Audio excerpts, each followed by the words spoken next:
This is the D6 generation. Dice are our vice. Creating not too horrible content since 2008. Are you crazy? That's like 400 hours of gamer nonsense. Oh, I think we're well past that. This episode, more Dungeons & Dragons live play. The Sands of Cassad. All right, welcome back. I am assured that we will have Russell / Namfoodle on, but he doesn't know this. We've started 14 minutes early because we're in the middle of a battle, and even though he made three of us, I'm not going to name names, sit around for hours in his campaign, we would like to not make him sit around for hours. So we are going to soldier on to try to get a little bit done before he pops in so that he doesn't have to sit around. He can sit around for 14 minutes less. So we're going to jump right into the recap. My son is signing on right now, but Azrael is incapacitated. So, so what? All right. So here we go. This shortest recap I've had to date. It is midday on the 5th of Wheel Sun, 157 RE. Only a few moments ago, you all were sneaking about the Dython Castle, eliminating its sentries. Those were happier times. After descending into the keep's central tower, a full-blown battle erupted. A diverse horde of kobolds surged forward to meet your advance as Mantek, the Manticore King, fell back to a safer distance so that he could unleash his spike barrage. Drelcal, Aurelius, and Fiona formed the spearhead of your attack, while Azrael held the flank. The barbarian, per the usual, took the majority of the enemy's wrath. Though the kobolds held the numbers, you held the battle prowess, and the fight favored you until the wizard Darkbane arrived. Her arcane energies combined with Mantek's powerful roars, evening things out at first. But once again, you proved to be the greater combatants, felling all the kobolds, including the wizard, and forcing the Manticore King into a full-on retreat. The sun is still high in the sky as the battle has now poured out into the castle courtyard. Mantek appears to be making a break for the castle's outer wall. Will he make it? Will he be cut down first, or is he baiting our heroes? It's time to find out. So it is actually a legendary action turn from Mantek. He is going to roar a mighty fear roar once again. Can you bring us to the battle map? Oh, you need to see that? What if you're all afraid? Then you don't want to see it. I am so not afraid right now. All right, well, every single one of you has to make a wisdom save versus fear because it's 60-foot range. And you're all in it. All right, excellent. So that'll be Fee, Cal, Drell, and that's wisdom, and Aurelius. It is a wisdom saving throw, sir. You know, fail it. So far, we've got 2 fails. No.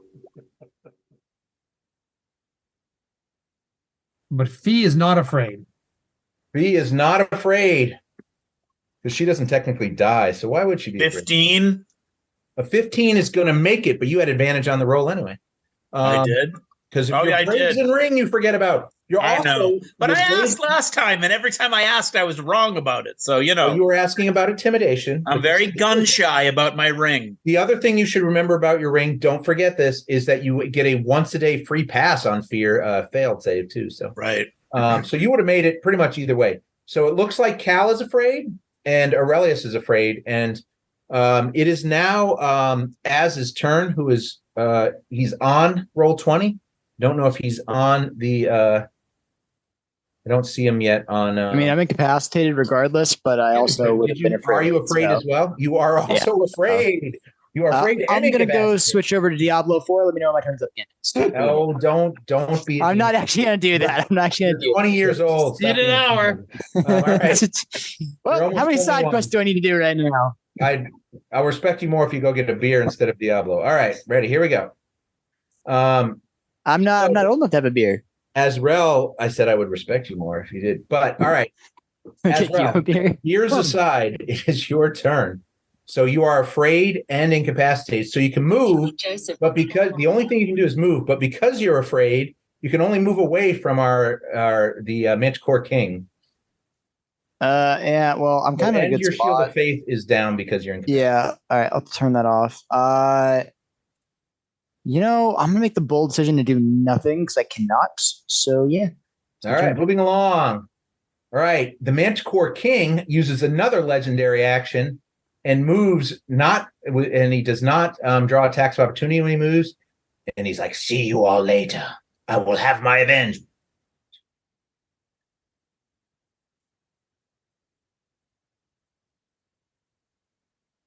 And he's pretty big guy. So there's a lot of walls and stuff, but he's just running across them like they're nothing. And he's actually hanging on the wall right now. This is about the same height as the outer wall right here.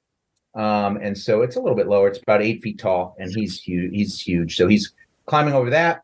So he basically ran. And so that was his turn. So that brings us to Drell's turn. So there's didn't I go before him? You do go before him, but he has legendary actions. Okay. So that makes it annoying for you, but fun for me. All right. Well, I wouldn't want it to not be fun for you. Yeah, there are some difficult terrain there, but you do have a lot of movement. So I do. Aren't you flying? No, that's only for a minute, right? It's an hour. It was for a minute. So it was a minute or an hour? Oh, wow. Flying potion? Yeah, double check it. If it's an hour, you're still going. Because it doesn't even. Mine was an hour, I thought. So I don't know if that's more than 4 hours. Consult your doctor. How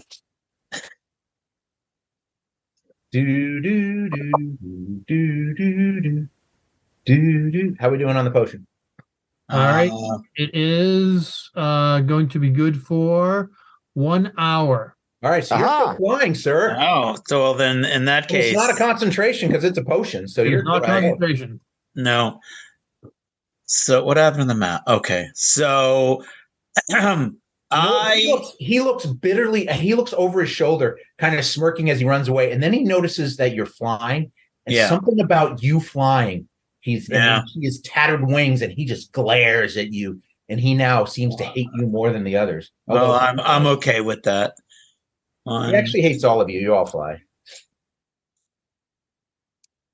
You do notice some dust kicking up right about here, over the edge. Right about over there. You fly over. You see there is a guard drake there. Yeah.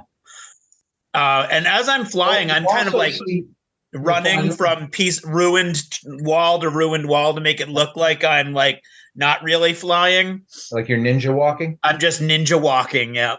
Yeah, well, as you ninja walk down onto these stairs here, you just see over this wall to your your left or to the west. Yeah. There's another guard drake moving in over there too. Yeah, that's all right. fine. So now it's your turn. I assume you still have your full round of attacks available to you. I do. Right. Are you recklessly great weaponing and all of the aboving? Hold your action. Yeah, I'm gonna hold my. No, I'm not. Well, Cal's afraid, so Cal, you can't advance on him. You might be incorrect about that very shortly, sir. Oh, it's gonna be a fight. He can use a legendary action to run away from you, so you might want to attack what you can. I am recklessly attacking. However, I am not great weapon mastering. You can't sneak up on the DM. Anything you sneak up on the DM, he nullifies. So I'm not sneaking up. I have stillness of mind, which allows me to use an action to nullify being charmed or frightened. So I do have a question for the DM. Radiant Axe 2.0. Is that the one I should be clicking on? Yeah, try it. I don't know if it'll work with the crit on it. I can't. The question with the Roll20 glitch and your being able is can you crit with anything as far as damage wise? But we'll find out. We'll try it out. That will hit. So go ahead and roll your damage. Well, I'm trying. So I am having a minor issue with. Oh, never mind. There it is. Yeah. All right. Okay. So let's see. No crit, so we don't have to worry about that at the moment. However, how about 28 points of damage? 28. Looks like you slash through one of his forelegs. Blood spills everywhere. He looks fairly angry at you. He was already bloodied. Yeah. So he is still bloodied. Yeah. He's tell him you're a dentist, and that'll make him feel better. He is still up and moving. That's true. I am a dentist.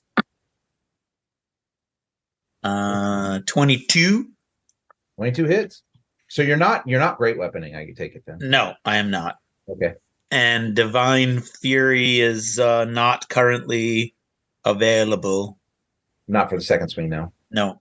Oh wait, that's the wrong thing. I just tried to hit. I hit attack instead of damage. Give me my damage. Only 14. He seems to be still up and moving. Yeah. That's all I can do. You are done. That is the Drake's turn. And they go. He performs a rap song. This one climbs up the wall like it's nothing behind you. And then he attacks you with advantage. He's going to bite at you first, Drell. As Drake scampers up the wall behind you. And then he's going to tail you. Little help. Nope. That'll work. Nope. All right. Cakes, cakes. Missed by one. Missed by that much. Missed it by that much.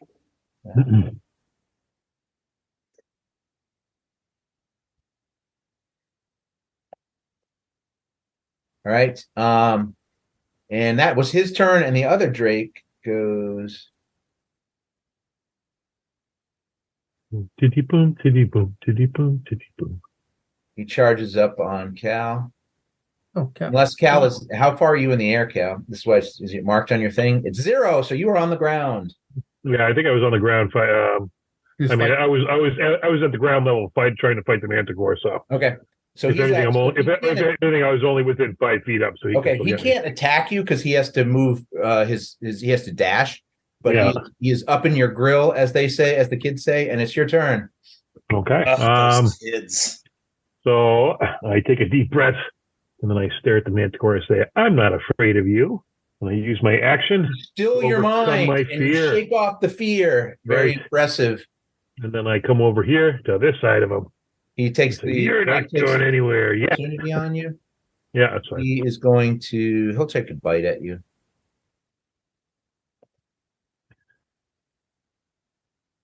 And that is a 20, but you, sir, are a 21, I believe, right? I am. He just misses you as you. He snaps at my feet. He catches a couple feathers off your winged sandals, but they still seem to function fine. And you can't make you can't do an action, so therefore you can't do any of your bonus action attacks. So are you done? I will use my bonus action to dodge. Okay, that sounds smart. It is the big guy's turn. First, he checks the biggest check of this final battle. Does he get back his power roar? He's a 5 or 6, gentlemen and ladies. Oh, you fucker. You've beaten so many odds. Roars. All right. We're going to need new adventures. He's not attacking, but he is power roaring. So that's going to be a wisdom saving throw again, or be incapacitated for 1d4 rounds for everybody in 60 feet. Unfortunately, the Drakes are not trained like Darkbane was, so they have to make checks as well. I think I'm okay. Can this stack? No, it won't affect you. You're already capacitated. Okay. So stacking is not a thing. He probably just incapacitated his friends and did not affect you, but let's find out. What's the range on it? It's 60 feet. Oh, no. All right. Wisdom. You got to be kidding me.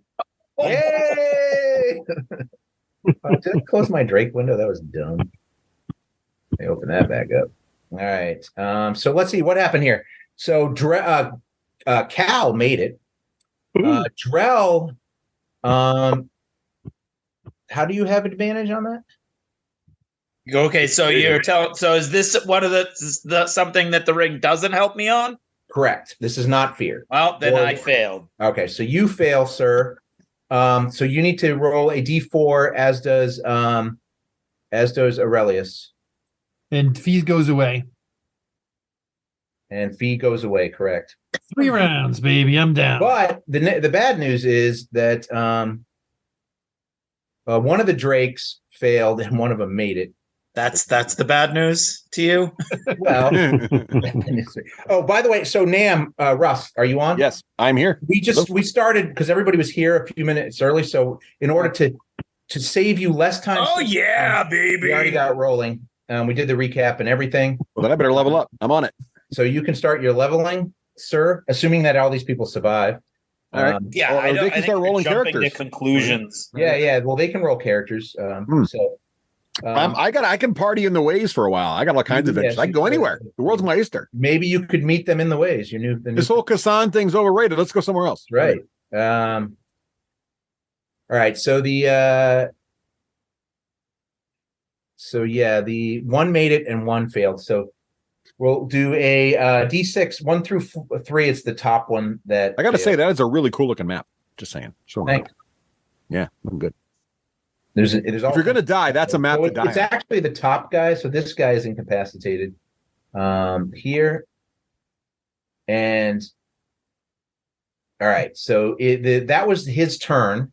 He roared his mighty roar again. So Aurelius, it is your turn now. You are incapacitated, sir. So all you can do basically is move. Well, I'm no longer feared at the end. Yes, that ends at the end of his turn. I'm no So longer nobody is afraid anymore. incapacitated. So I am going to do what every wise person would do who's incapacitated, and that is I'm going to just move out of 60 feet range. Drink. So take that, jerk face. I move to there. All right. So Azrael is still incapacitated. Did you want to do any moves, Azrael? Yeah, give me a So second. before you go, though,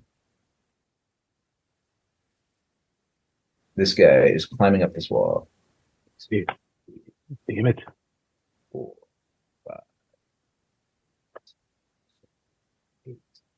That's one run.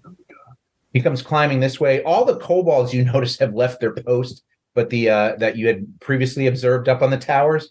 But the you do notice some to this far south here, still looking. They're looking over the edge, like with your passive insight of 18, Cal. You can tell this little guy over here looking over the edge. Down here where I'm being way down here. He's like looking over in shock and awe. He's not sure what's going on. The bloodied Manicore is running. You guys are chasing him. Do I not get us? Can we get him as he runs away or no? No, because That's his legendary action. Legendary action allows him to move without drawing tax Jesus Christ. opportunity. So it is actually your turn. No, it's Azrael's turn. Are you going to do anything, Azrael? I'm not gonna move at all, no, because now I'm outside of range now, so I'm good. All right. If I get 5 for level hit points, is that cool? Or can I reroll that? I think you get. You should have the upper get the the upper half average. of the die. So I'll roll again. it should be a 6 or better. It should be a 6. Yeah. That's a 3. You can see him rolling over there. Yeah, you can get a Yeah, 6. just keep rolling until you Just get a pick 6 or average. better. Pick the average. My day's going like your guys' day. Wow, just keep rolling. All right, that's not very There exciting. it is. Woo-hoo! 10. Nice. See, that's worth Keep it. that one. All right. Okay, so that Az, are you doing anything? I'm sorry. No, I'm good. All right. Drell, you are also incapacitated. How many rounds did you end up incapacitated? 4. Oh, awesome. Yeah, having a Drell, blast. I'm having a party. Drell, Can I go get a beer? Will you respect me if I go get a beer? Drell, I will. You can move, but that's all you can do, and you do have a Drake breathing down your neck. Yeah, well, go ahead and take your attack of opportunity. Isn't that Drake also I incapacitated? don't believe he does Not not that one. The other one. No, not that get one. No. advantage for incapacitated. Come back to us, Drell. Fly up where he can't get you. He will hit you though for 11 piercing. Oh, Whatever. That's So fine. incapacitated does not interrupt your rage, and so far you've still been attacked. So, And you get to rage on Even that attack. one, so you keep your rage going. Yeah, that's so you great. do take. So don't forget to take your 5 damage. I just did. And then, did you finish your turn yet? No, I moved 1. Actually, I wouldn't have moved there. I would have moved here.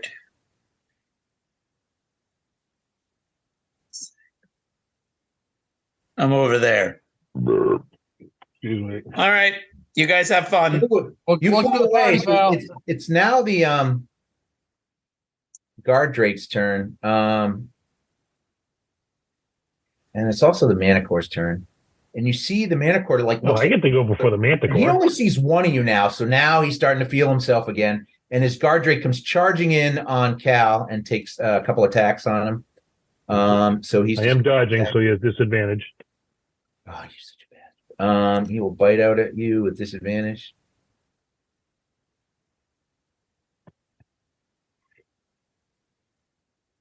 He's going to miss, and then he's going to tail whip out at you with disadvantage.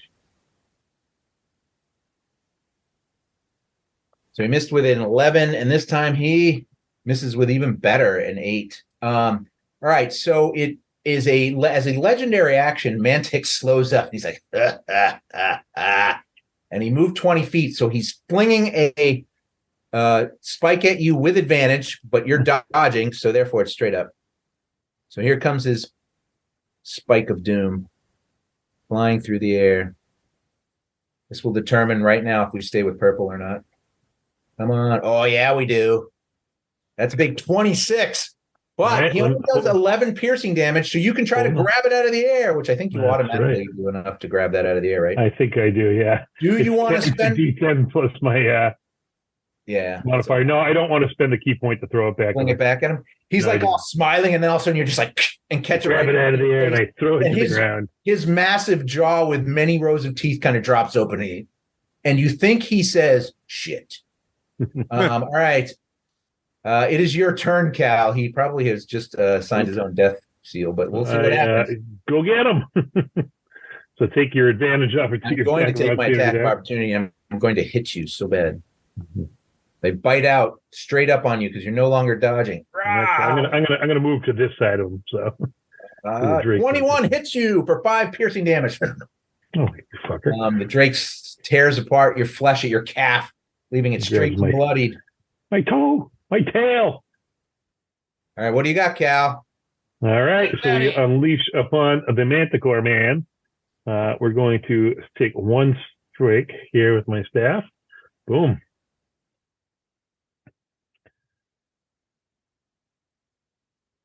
That'll 16 hit. Bludgeoning.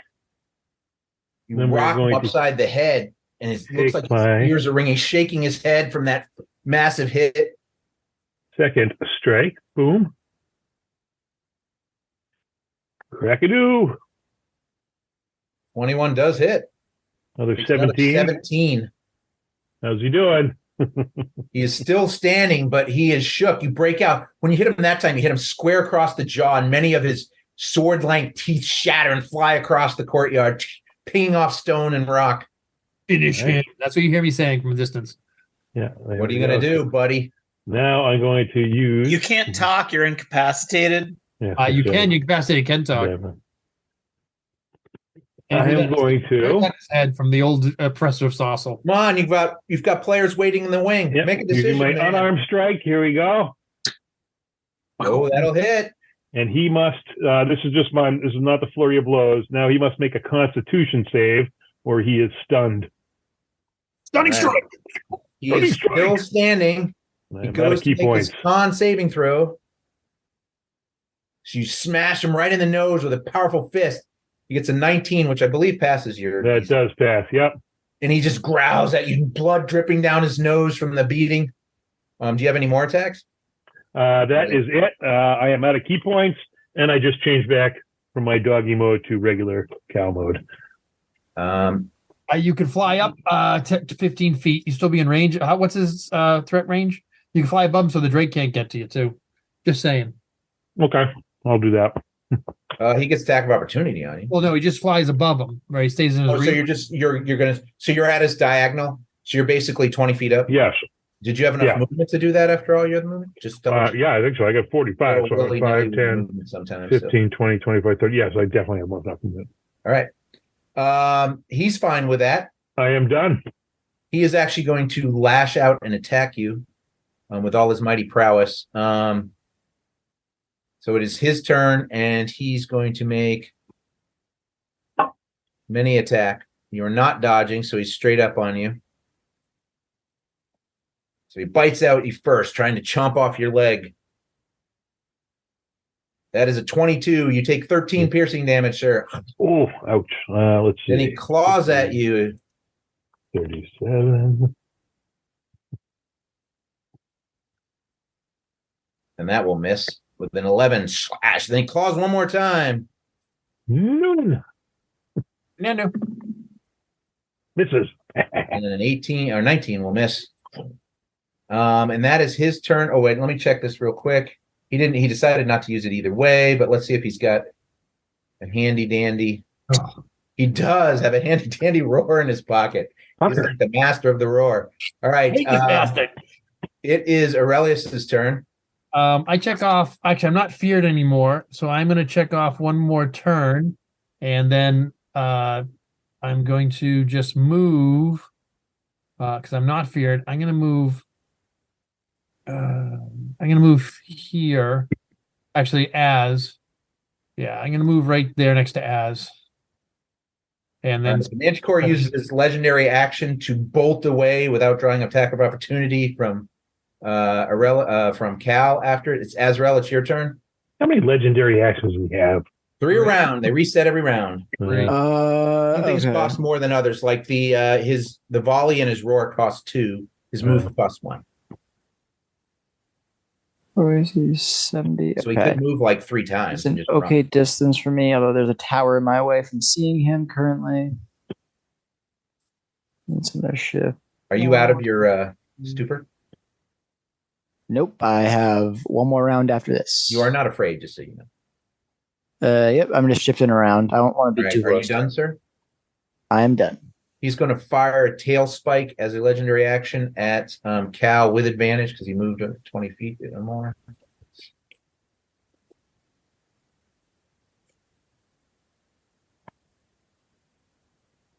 And that will hit with a 22, take 13 piercing damage. I will need a... I don't think that hit. I don't think I reduced that automatically. Oh, I see what you're saying for the damage-wise. Yeah. Still have a reaction, so yep. 13. So I strike that out of the air. Doink. I'm pretty sure he held the spike up and right between his fingers when he did it, just like this. So you don't take any damage? No. Oh, and I could have used see that the spike is dripping with poison. Apparently his later ones have poison, or the DM forgot about him in his earlier ones. One of the two. All right. He seems done. It is Drell's turn.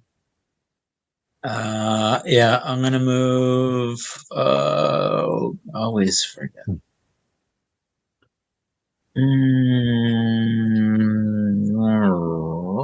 Over here. All Wait, right. what is that? The guard drake comes running down over where? He's 20. What's that? With the red circle. Who is this? That's you haven't noticed that? That's Aurelius. He changed his token. That's the token. That's the Oryx. Come to me. It's really low res. Yeah. All right. Anyway, that's me. The one That's all he I got. sent to me. That's 2. I'm halfway done my period of mourning. It's you know why it looks like it's low res? It's because it's cloak of displacement. True. You I just keep zooming in. It just doesn't get any better. Doesn't get any better. Drake. That's what his mirror says too, though. One might think I'm there, but I'm actually over here. Yeah, the incapacitated guard drake is making a bolt for it. So he comes running through those walls and jumps over this edge. He's just on his way out, and that was his. I missed him last time, and this time he just runs down there. He's down the road running away with his incapacitatedness. This one, however, not being incapacitated, charges up on our monk and takes a few swings at him. So he's going to bite. He charges below the monk. Oh, that's right. He can't reach you. He leaps up furiously, and then he decides he can't reach you. So he looks at the attacks the Manticore. Yeah, he doesn't attack the Manticore, but he starts 1, 2, 3, 4, 5, 6. He starts going in the direction of the Manticore. He looks like he's trying to figure out what he should do. So he ended up using his dash. So that was their guy's turn. It's your turn, Cal. I follow the Get him, buddy. Manticore. Get him. I could cut him off again. Boop. And I say, resistance is futile. Yeah, you're catching your thing saved you because the poison reduces your movement to half, and you can't use the dash, which would have been sweet. Thank goodness. Here we go. Damn, we strike with staff. Be the hero. Very key to being able to catch as much Another as 17 about your monk abilities. All right, you come flying over. You bring down your magical staff with 2 hands, right in the top of, right between his eyes, right the fur of his brow. You hear a massive crack, and he just looks at you, and his eyes roll back in his head, and he just falls slump on the wall, dead. And just to speed this Drake, you could pound the crap out of him if you want. You're going to get experience for him. He turns around and looks like he's hauling ass away. And this kobold that was watching is like, oh, and he starts running. So everybody's basically fleeing. Do you have anything else you want to do, Ken? No. All right. We are at the top of the that was the top of the round. I'm going to take us out of rounds because we don't really have to worry about all these. Come out incapacitation this round anyway. Yeah, you guys are shaking off your incapacitation. We'll say Cal can chase around whoever he wants and kills them, but the guard drakes look like they're running away with their master dead. And that, sir, is the end of Mantic, the Manticore King. You notice Mantic has a cavity that's been filled with a ring that looks like we wanted it. All right. No, you could have taken the ring from the tower and left hours ago. I know. Well, I was incapacitated. I was finding the ring. It was really the funny first. Because when Az made his way through the room, he kicked something across the room, and he's like, "Yeah, whatever." And no, I'm just kidding. But yeah, so let's we'll tidy up this mess with experience and treasure. I assume you guys are going to search the place out. Yes. Yeah, and we'll speed all that. We'll do ritual detect magic too, in case there's anything special. Yeah, so there's we're just going to go through. So you have indeed claimed the celestial ring, which I will edit so that you can see it is amongst all the treasure. It was in a little black iron box sitting in some crushed velvet. That seems to be a theme in my world. And you've seen the image before, but now it includes the rules. So we'll show this to the players, and then I will move this to in between games. We'll move it to Devin's handouts and his magic items, or maybe later I'll do it. But that is the prime objective. But that's not the only objective. There was much other gained. There is this is found on the sorceress as well as a so Zithrel has a there's several keys on different individuals. Zithrel Darkbane, you know her name is Zithrel because you find her spell book, which has her name in it. And she also has a iron key on her that goes to her chest in her room, which you guys search out and find later. So this is going to take you some time in game, but out of game, it should be pretty good. So this is her spell book. So those are all the spells in that, Joe, or anybody else who wants that book. Cal seems to like books and feels he's owed one. So there's that book. He's owed one.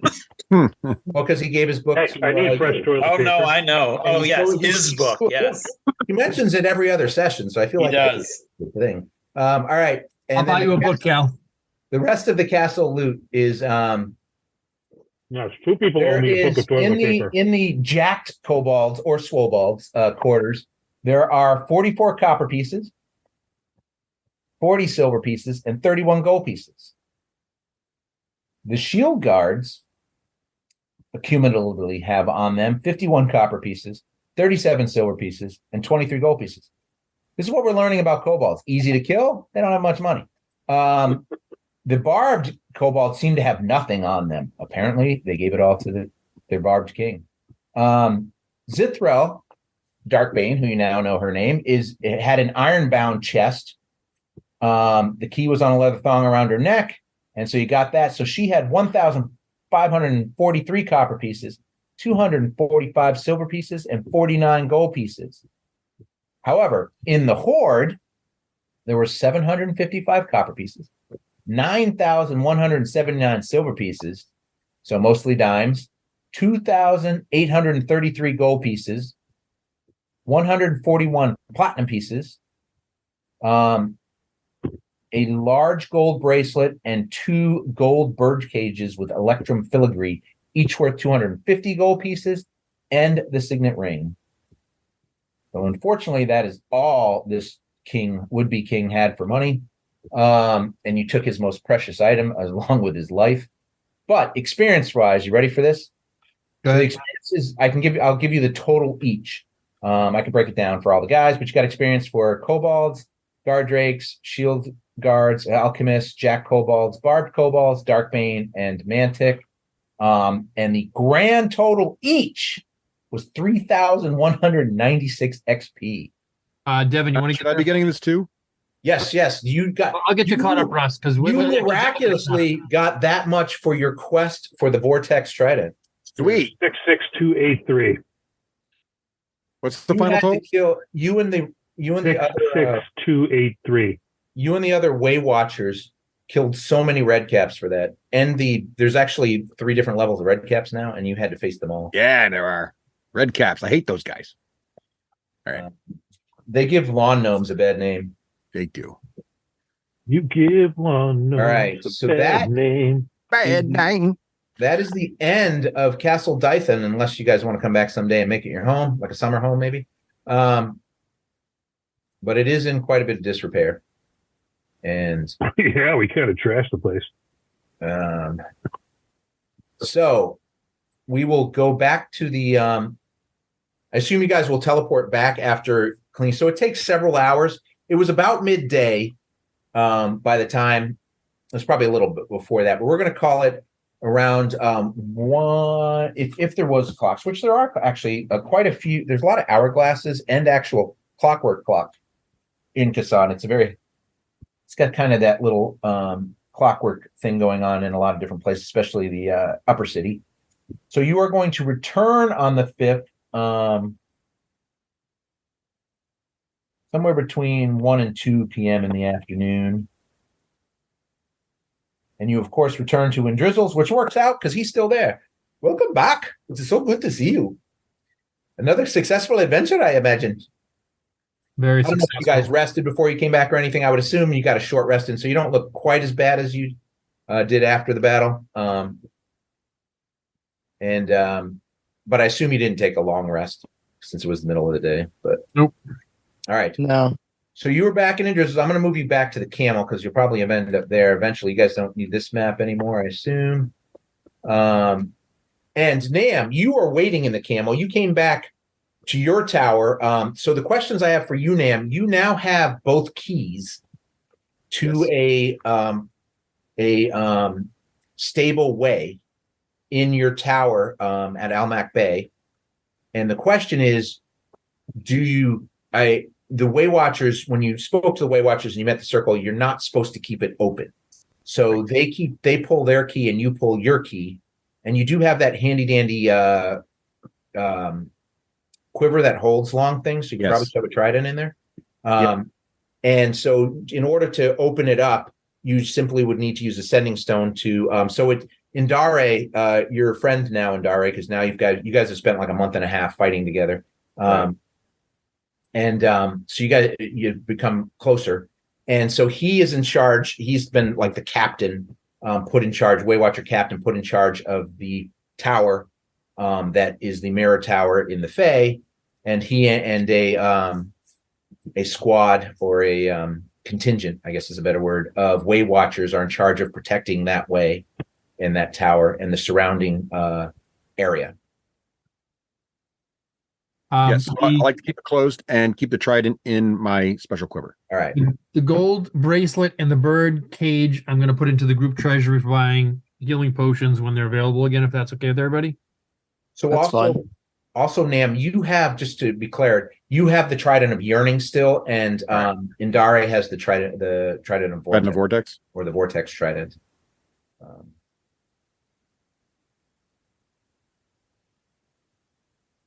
All right.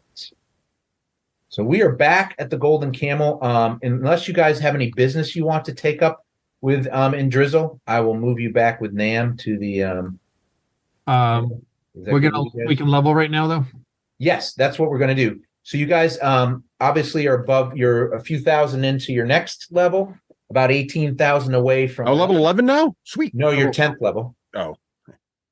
So you're about 3,000. So you're about 18,000 before you reach. All right. So just a few battles away. So don't forget to long rest your characters too. Well, you haven't long rested technically yet. Assuming a long rest will happen. While you guys level, I'm going to speak some words. You may or may not hear them. So The only thing immediately pending is that you actually don't have anything immediately pending. The Oric was made aware of the Ion Stone of Fortitude, but he has said he is passing on it for the moment. So that is out there, but it doesn't look like it's being acted on. And you know that sometime in the near future, Philagir is supposed to be reaching out to you and with plans and designs on how to deal with the Crimson Veil, which is the Rakshasa, Rakshasa slavers. And those are the only immediate things going on that you actually have. Everything else you have some, Aurelius and Azrael have informants or out there. So doing their job, not informants, but I guess it's informants. I got to see. Excuse me, people. I'm sorry. I should have muted my mic. I'm not professional enough. And then there also is, Indrizzle is looking for a tattoo, a minor blood fury tattoo for Drell, and he's also looking for a staff of striking for Cal. So that is everything going on immediately. So we can move on. You guys can reconnect with Nam. So if you want to role play any of that, let me know when you're done with your leveling your guys, because I know it takes a few minutes. So anybody have any opinion on getting teleportation circle versus steel wind strike? Does anybody care if we have teleportation? Teleportation circle allows us to teleport back here free. It costs about 50 gold, and it's a consumable item. But how can you teleport? You have to make the circle, right? Well, we could go back. I make a circle, but I go to any circle that I can find that we know of. Right, but the circle's not permanent unless you do it for you make it for like a year. Well, it would be to bring us back. For example, let's say we wanted to go to the. But the magic guy's got a circle. Yeah, certain people have circles. He does, but his circle is how you have private chat rooms and private Roll20 games. Oh, he's got security on that. It's like a VPN. But that being said, you have to copy the symbols of his, and his are not easily right. visible. The only other circle we know of is that one in the desert. Correct. There is the one at Torg's Hand in the desert, which is kind of close to Hell's Gate, and also kind of close to the Duchess. Right. Who is your who Philagir works for, and who you have the deal with, the Lamia Duchess. Here's my option. Summon a Chronic Spirit. Now the problem with that is I feel that Kodoma's going to kill my spirit every time I summon it, even if we're riding it into battle. But that's something you could ride into battle. It's huge. So it is worth it's 1 hour, and it moves 60 feet flying, and it is size large, I think. But that would replace Fee. So I like Fee, and she's small, and I can always polymorph. And then Steel Wind Strike is basically a fireball, but allows me to attack 5 people. I can crit on that. And so it's basically a 5-person fireball with my sword, and then teleportation circle, and we've already got scrying. So apparently you did not heed my text when I said do your homework. Do my homework? No scrying. I have scrying, so I don't really need that. But well, I did do my thing. I'm just not sure if does anybody have any opinions on that? Because I don't care. Go for it. Go for whatever you want to go for, man. Yeah, your character. Agreed. I'm focusing on what I got. All right, I am gonna do that then. John, is it fair to say the Trident of Yearning does not do anything other than look cool? If you attune to it, it does a lot of things. Oh, because the handout doesn't have any information on it. Do I need to attune? Okay. Can I have attune to it whilst I was waiting for them to return? Do you have attunement slot? I don't know that I've attuned to much. Let's see. I got my cloak. You have your cloak, and I feel like you have one other item. I don't know. Do I? Let's see. May not. I feel like you have at least one other. Do the earpiece of sendings require attunement? No. Let me. It might be in the Quiver GM. doesn't require it. I thought I shared it because I thought I shared it for Joe. But... I have the Trident of Yearning shared, but all it says is The barbs of this Right. trident Let me just forged go on from the the player. mother. Hey, pearl. I think it's probably in the GM notes. So I just got to copy it and move it to the. Yeah. Because you do know all about it, even if you haven't. Yeah. So I want to see if it's worth attuning It's to. the one that Joe. I mean, I want to use it with care because it does like open a codes freaking on way it. up, just saying, but still. Joe no longer has the attunement slots for it anyway. Yeah, it'd be tough to trade it out. Oh yeah, it's all there. It's just under. Oh, it might be my sharpshooter bracers you're thinking of, John. That's what it is. Use your bracers. Yeah. So I have 2, but I can have a third. So let me check it out. Yes, definitely you can. I'm not. I'm pressing roll and it won't roll for me for my hit points. Is there something I'm doing wrong? Nope. Can't. Yeah. That's a server thing. It's going really slow because I'm looking at. If you look at my screen, you see the spells are slowly coming across. Yeah, mine was super delayed. Can you roll a D12 and then type it in? Will it let you do Everybody's that? role playing on the holidays.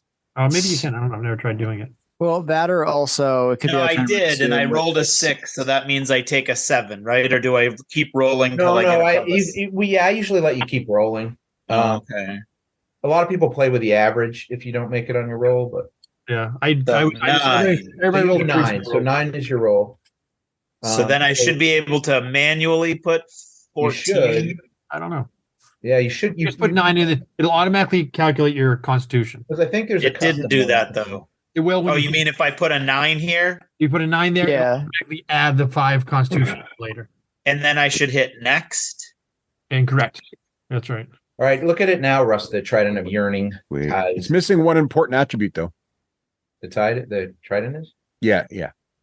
That it also is a key to the portal in Kasan. Oh yes.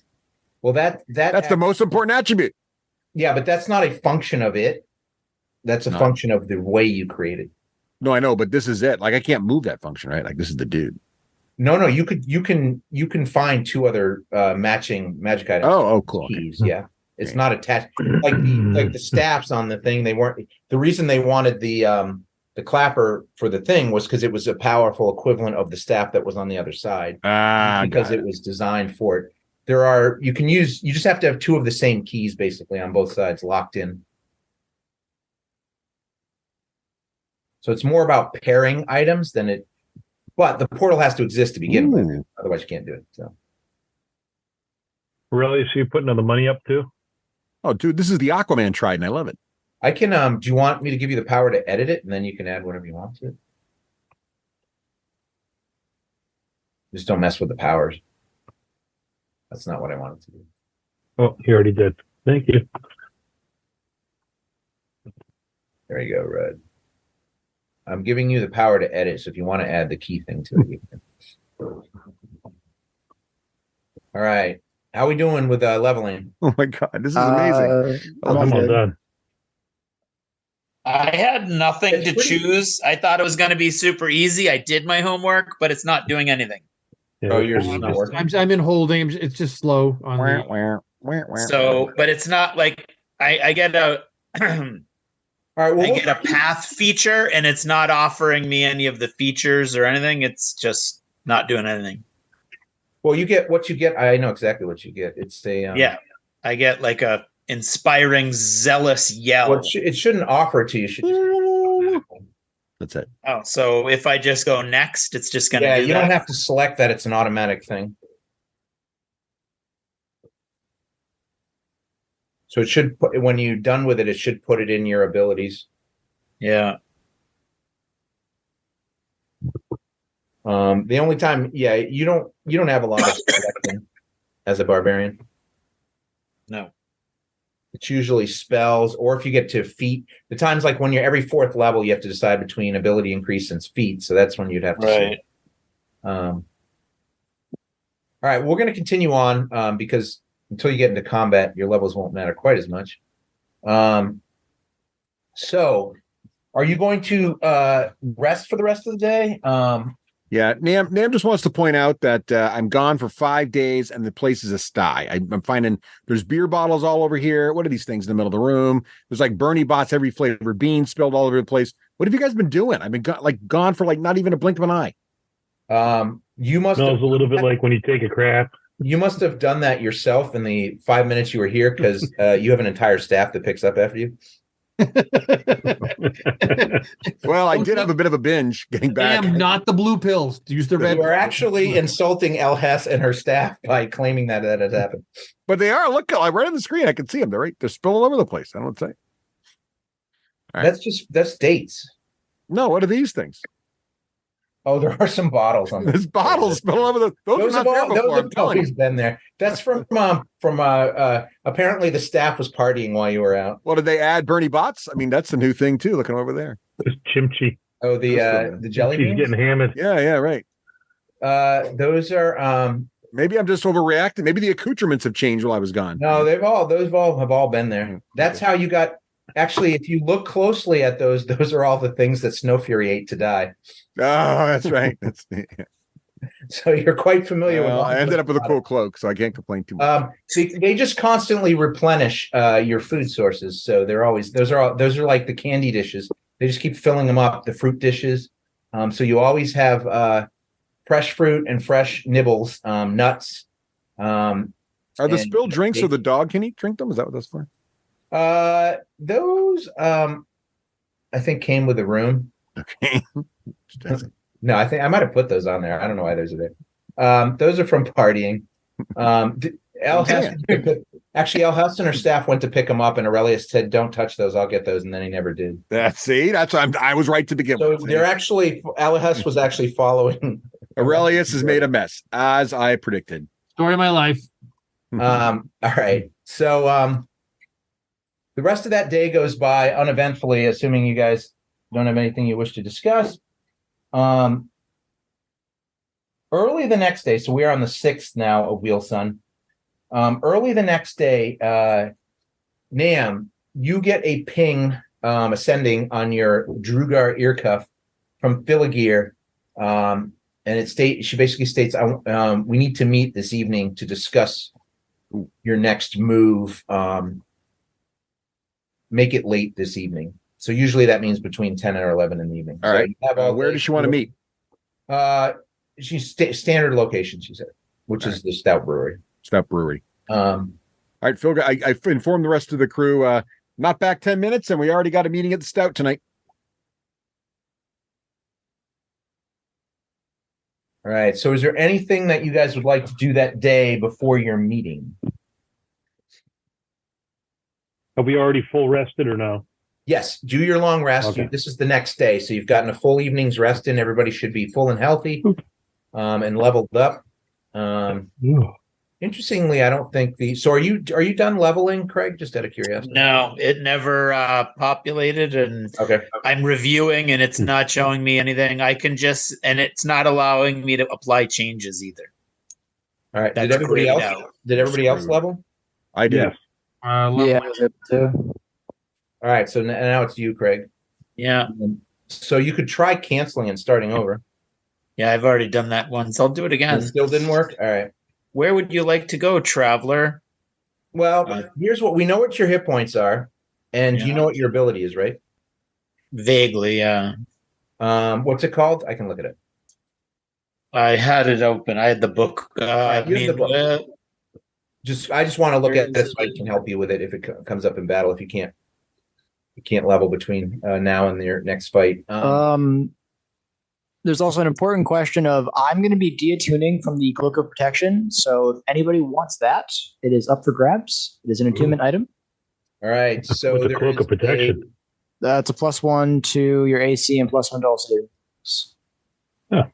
I'll borrow that for now. I got one. It's attunement. So you're fully attuned at the moment. So do we have a full day, John? Do we have a full day? I'm not fully attuned. You have sandals. You have your and my bracers. That's it. Bracers. Oh, you aren't fully attuned because you have the staff is non-attunement. Is that all you have? Yeah, that's right. All right. So draw. So what you can do is type. If you use the I character at the top, you can the actual little I. You can type in Cloak of Protection, and then you can drag it into your character sheet as long as your character sheet's not popped out. And it will. Sorry, which eye are you talking about? You know how the actual eye, like the information eye. Upper right. There's like the chat box, the photos, the. Oh, I see. Yeah, okay. Yeah, the actual little. It says the- I thought you meant on my character sheet. Okay. Yeah, it No, says no, no, compendium if you sorry. hover over it. Yeah, and you can drag a cloak of protection in there, and it should increase your armor class by 1 and all your saves by 1. And also, I can move. And I just drag it into my character sheet. Yeah, drag Yeah, it you over drag it into your Inventory. say item names at the very bottom center column. You literally, I think as long as you drag it on your sheet, it knows where to put it. Right. Yeah, it should be As able to long get as on your there. sheet's not popped out of Roll20. I don't know if you do that or not. Oh, I do pop it out. So you have to. Yeah, I'd pop mine close it back in. down. So don't pop it out like that. Okay. Yeah, I don't think it lets you drag it in. if It it's popped. doesn't. It's picky. So and then you drag it in, a little box will show up saying, do you want to download this in your sheet? I'm adding the signature of the Magister. And if not, we can remember your armor class is 1 and your saves are +1 for now, but we can add it later. And I will give you, when in between sessions, I'll drag his magic item down to your magic items for handouts. I think I have one for that. Yeah, I'll do it. I'll figure it out here. All right. So we've got all that technical stuff out of the way. So is anybody going to do any role-playing type things or any type of functions throughout the 6th, or is everybody just This is a resting full and hanging day. out? This is a full day. There's a full day because you don't need to meet with Philagir until around 10 o'clock at the Stout Brewery. All right, I spend the whole day and waste money because I try to transcribe a scroll and fail. And Sometimes it is tough to be a wizard. yeah, well, that is the magic of it. There's a lot of swearing that comes from Aurelius's room. and I'm gonna. There you go. There it is. I'm just making scrolls, spending money here. Sometimes that happens when he finds little puddle of gifts from Cal on the floor. If El Hess hasn't got to him quick enough. I'm A gonna. scroll failed. I I'm gonna go make sure to pee under the pillows. So if you have a scroll, if you don't, let's say it's a 5th level scroll, I have a DC 15 to transcribe it. I have +9 to it. That means I roll a 5 or less, I lose the scroll and it's gone forever. And that 5,700 gold pieces that it would cost to buy it again. Ouch. That's why it's so expensive to be a wizard. Yeah. Who wants my spell book that I found?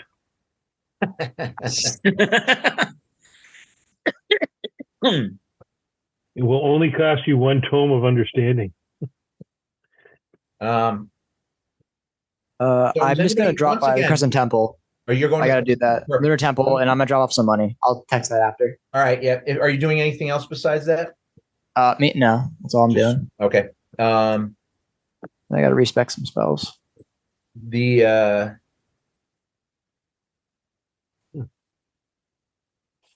don't say anything. The priestess Tarifa El Shad, she notices you have the celestial signet to go with your mask.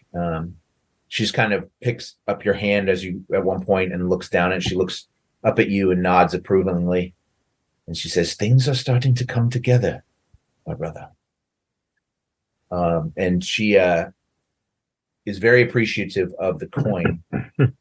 And she says, if we can weaken the Sultan a little bit more, our time will be nigh, and we will be moving on the Temple of Light.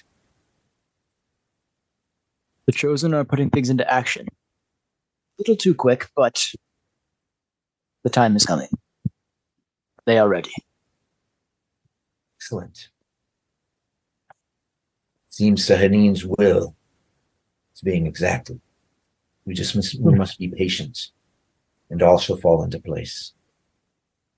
And then she lets you spend your time praying and doing the other various things you do at the temple. Indeed. And, she makes sure you're fed well and on your way. And that is taken care of. Anybody else going to do anything that day of note? I'm going to do a little bit of spreading some wealth out amongst the unfortunate a little bit. Okay, just send me the texts of the money you're passing out. Drell, are you here? I am. I don't know if you're rebooting. Did you are you doing your desert ritual or no? Yes, I'm gonna go out and now. So the discussion we had before, are you saying that you had the 1 die left from the singing? Also, yes. Okay, I believe I had one before you told me I had one because I went out. That must well, you had also gone out again, but let's say you still have No, Right.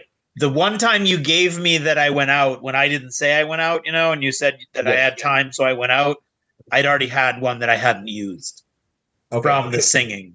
Okay, and we'll say that's from the singing. So you can have the 2. That's fine. I didn't know. I thought that was from another time you went out in the desert, but no. But I get it that I can't stack them. Right. Store them up. Yeah. So that's fine. So you have 2 blessing dice right now. You can also, Azrael, gain a blessing die for your contributions and spending your time in prayer at the Lunar Temple. So you can also have a blessing die. What is Aurelius? Are you doing anything? I'm just I'm scribing scrolls, and so I'm just. So you spend the entire day doing that? I gotta spend the entire day doing that. You did not visit Jalila? I'll go visit I can only do it for 8 hours a day. So at the end of 8 hours, I assume, right? I can't do like longer time than that. So what's your current stance on Sahanin? Besides, you want to sleep with one of her gifts. Sahanin saved my life countless times, quite literally, dragging the servant of Sahanin, and has healed me at my lowest points and kept me from dying. So I think I'm pretty good in Sahanin. Okay, so with your and also considering that the arch nemesis of Sahanin is the Raven Queen, and that was the opposite chest from Kadoma, I'm feeling pretty good about Sahanin. All right. So you can also pick up a blessing die by listening to Jalila and all, the cumulative times that you've been with her. And it wasn't quite the experience that you had the first time you heard her. And when Zalara was present. Trust me, it was. When Zalara was present. But because you cumulatively spend time and you're actively protecting this gift to the world with, you and Drell, with the presence of Yernev. And that is also all adding into the favors. So I just got bounced from all my character sheet stuff. So I am going to say sayonara and I'll be right back. You're going to reboot? All right. Yeah. So are you doing, before you go sayonara, you're just doing your ritual? My ritual. It takes forever to do that ritual, John. Don't belittle the ritual. You'll be back it doubles as a sand bath, so I will hear nothing about my smell. Nothing. It's a 12-hour ritual, right? It's something like that, yeah. Yeah. So you'll be back in time for Filigir, so. Yeah. Yeah. I'll do my training. I'll do a training day. I was just going to ask that. So you're doing a training day? Yeah, and I just sent you the money that I'll distribute. Yeah, I saw your guys' texts. I will take care of those over the. All right. So I'm up to 5th. That's my 15th training day. I believe it is. So you are good for the month, and the 15th will be the day that all that stuff kicks in, and you have to do another 15 days. So you still have, it's only the 6th, so you still have like 9 days. Okay. I mean, it won't hurt you to train them, and there might even be benefits. Also, give me a let's see what's going on. A low D20 roll is bad for Bearfolk events. Oh, things are not harmonious when you get to the your training facilities. Oh boy. With the Bearfolk, there's been more struggles between the Lupine, mostly the Lupine and your Lupine students and some of the Lupine that are just hanging around. So I will need whether you want to intimidate the Bearfolk or the Lupine into some sort of restitution or resolution, I should say, or you want sleight of hand. I'll do magic to amuse them. Or you can persuade them. I'll do magic to amuse. If you want to entertain them, you can do a performance. Look over here. I will. Look at the juggling dog. I will use I'll be inspired. I'll use my inspiration, and I will try to persuade them. Okay. Maybe if you put some beach balls down, the bears will try to balance on them. Well, here's the issue. The bears are that is good enough with a 19. Made it, so that was a very good use of your inspiration. They're a little riled up, and you find the crux of the problem is they're anxious to be doing something. They usually were fighting, training a lot on their own. They were fighting in the gladiatorial pits. And when they were working for Yernev, they were kind of like his enforcers. So they were going out and about. So the chieftain, Oleg, I believe his name is, or is that the snowman? I can't remember. That's Olaf. Oleg is the chieftain. He's like, we need to be doing something. This is getting tiresome. My folk, they get angry, and they need to unleash this rage on something. They are warriors after all. You must understand this. They cannot sit around with legs crossed like you and your students. I tell them, I say, be patient. The time to fight will be soon. In the meantime, I'll see if I can find an outlet for your talents. And because of your role and what you say, he says, you have been good to us. We should not be so frustrated. What if perhaps we were to work as training partners? Oh, you hear like some of the others. Oh yeah, training partners with the little skinny robed ones. What if we were perhaps, like training partners for your students? I mean, they are coming along, and not trying to say that you are not teaching them well, but we could teach them other types of wrestling combats, like how to defeat a foe that weighs 200 pounds more than you. I say they would, as long as I have the same number of students when I return as when I leave, then you can please teach them anything you can pass along to them. Are you keeping them fed? I mean, they do have some of their own money, so yeah. But they can send out people to get food. I mean, they're not supposed to be out and about much. If these rolls are really bad, it means they, took a sojourn out and took like a midnight run or something. Got in some trouble. So that's always a potential. So it's not going to happen a ton. Yeah. But so the money I'm giving to my army is not going to support them as well? No, you don't want that. You want that to go directly to your army. They have their own money. They had their own. You left them their war chest. Yeah. And so they have quite a bit of coin. So, you want your money to go to your people. I mean, you can give money to them if you want, but the money you're saying you have money that you can give to Lupine, and then you have money you can improve your students with, and keep them fed. So anyway, so that was that. So that goes. That's Pat in the past now. Yeah. Drell's hit points went up. I'm good. I'm all in. Yeah, you're at 137 now, so you're screaming out there. Jesus. Double that when he's raging. Don't forget to rage. Oh, in the meantime, I'll give the. Next time I rage, you'll be like, "Why did you rage then?" Never. Was that Greg? Never. If you're a barbarian, in the meantime, I'll give the Bear Clan 100 gold to so they have something to go amuse themselves with, to buy some drink. Okay. The other problem you're having. Actually, roll me a d20. Lord, I'm having lots of problems. Well, this is more of a fun problem. This is why I like being a monk. Is I don't have all these problems. Oh, look at that! A 10 and a 12, so close together. The Bearfolk dancer, is keeps saddling up to you every time you're around. Oh, I thought for sure she was going to be pregnant. Yeah, she wants from that one time I turned into a werebear, or maybe she can smell the bear on you.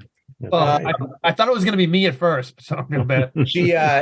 She keeps trying to get you drunk, and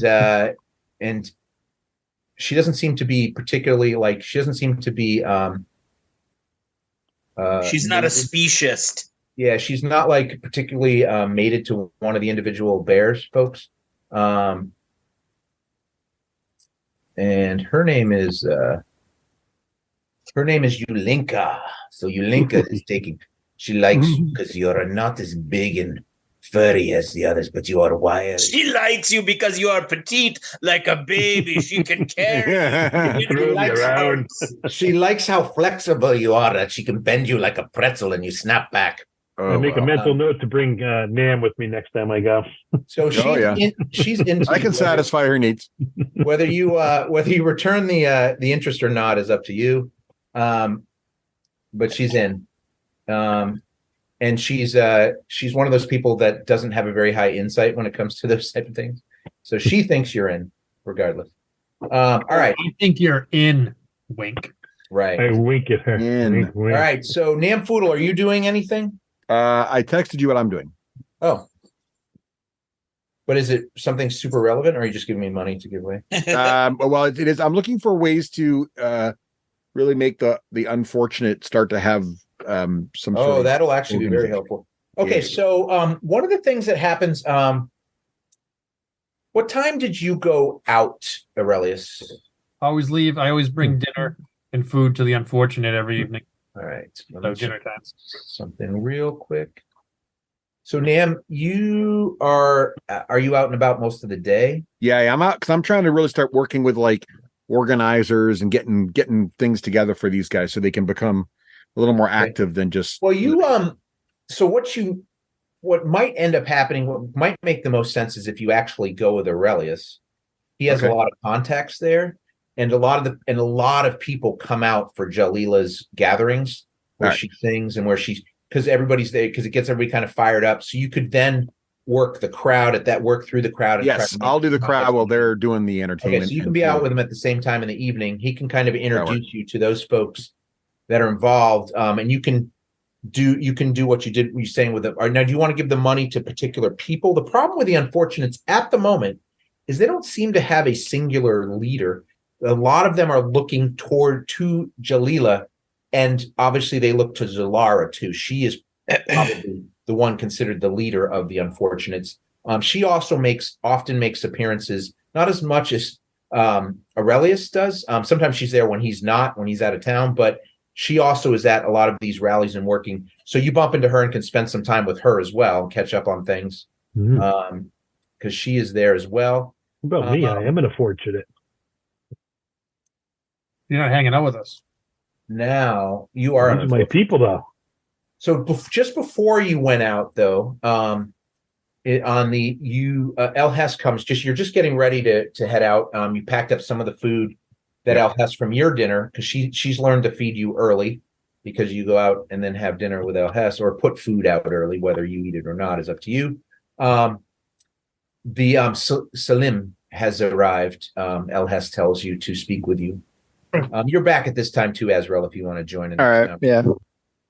I'll be chilling in my usual spot. What time is this? Because I imagine I'd be back at this point as well. You can be back as well. It's dusk, so you could be back. Yeah, I usually go in the morning to start training. The only person that probably wouldn't be back yet, because his ritual is so lengthy, is the sand bather. He's still out in the desert. It's a lengthy ritual. The rest of you can be.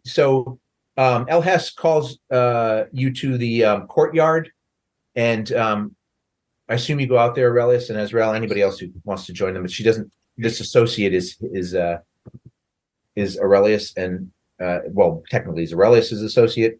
So you guys who know him, actually, when you see this person, you haven't been around when he showed up recently, but this person, he's dressed in mostly dark colors, should be on your screen now, and he carries a scimitar, wears light leathers, has a hood to cover his face. He very much fits in with the normal inhabitants of Kasan. He has the darker skin tone. He has a very clean beard. This is Salim. Salim was around when you had your incident with the Clockwork Assassin, Cal. He was one of the guys that helped you fight him off. He is actually a lupine. Are you hearing all that? I'm sorry, say that again. I heard it. I'm writing it down. So Salim, this gentleman here, the picture that popped up, he was around. Remember when you had the Clockwork Assassin came after you when you were recovering from the wolf? Oh, yeah. He was the guy in the building guarding you. And he's a lupine gang member, but he's here to see Aurelius. He sees you there in the courtyard, and he just kind of nods at you.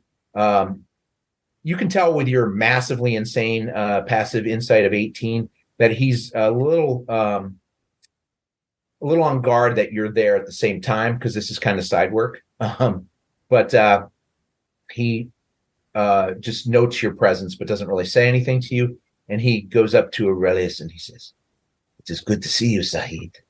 I bring what news I can have gathered of recent. The city guard seem to be avoiding the northwest quarter now of the lower city. And they are avoiding going near Jalila the singer after the blessed night, as the unfortunates call it. That is when they are returned from the the debtors gathering when they were to be marched to the salt mines, and an incident apparently happened, and they were all able to return. What was that was? Sahanin's blessing. Yes, it was rumors that the servants of Sahanin were involved. And he just kind of looks you in the eye for a second, but nobody will corroborate it. So far, their tongues have all stayed to it as a blessing from the moon goddess herself. Your help has been incredibly timely.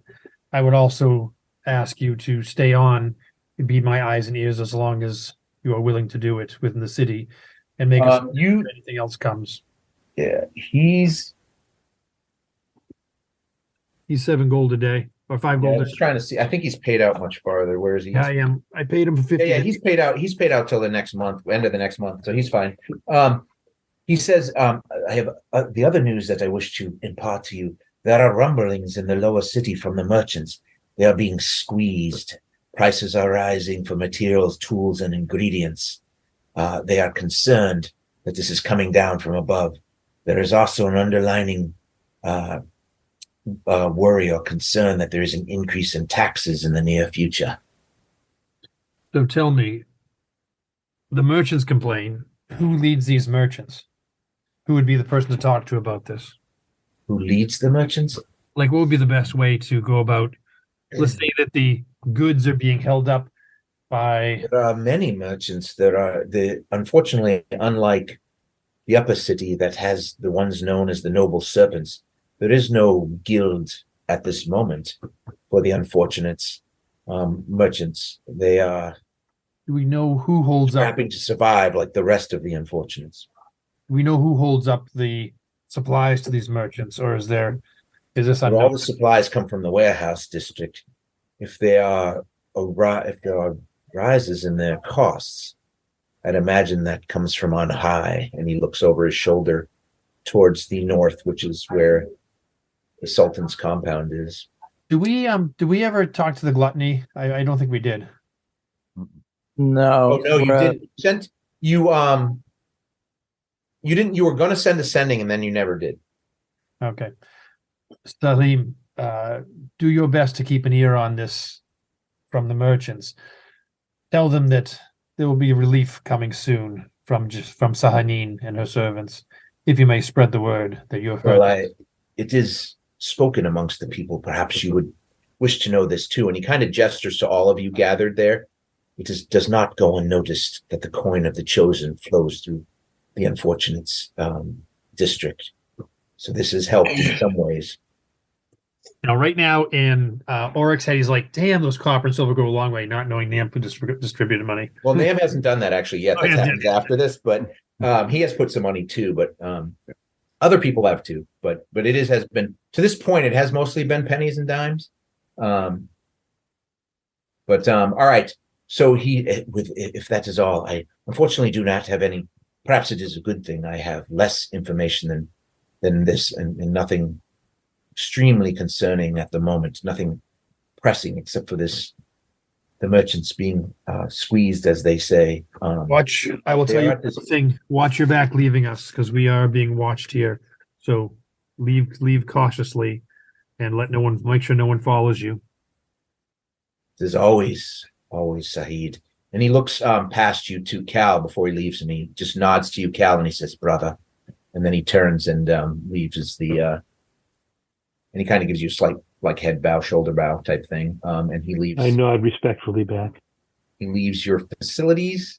And then between the 7 and 9-ish hours, you end up in the lower city, in one of the markets.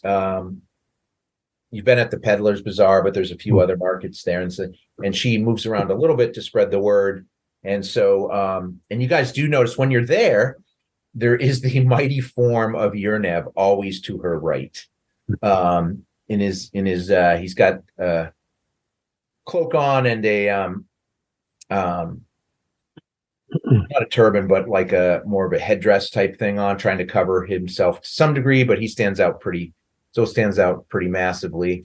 But he's very imposing, and you do notice when you're there is not much in the presence of city guard, and the in the past, over the last, maybe a handful of days or a week ago, the last when you were there, especially you, Aurelius, there was a much greater presence at these gatherings.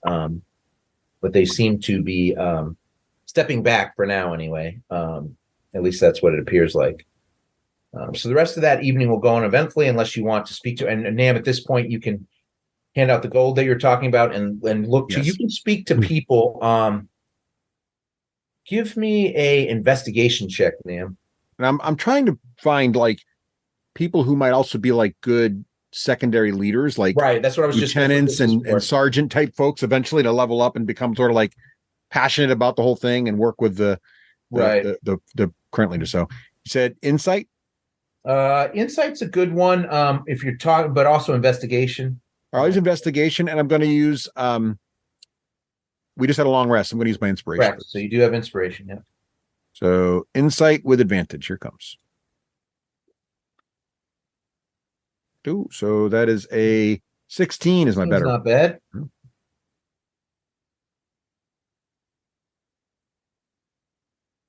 You think with that, you don't end up directly because at this point, what I'm visioning you're doing is observing and trying to figure out who those people might be. Yeah, and who might use the money for take care of their families first. Yeah. But I'm prepared to put enough money on the table where it's plenty of money to get by, but then also some money to start really getting the right people to work together.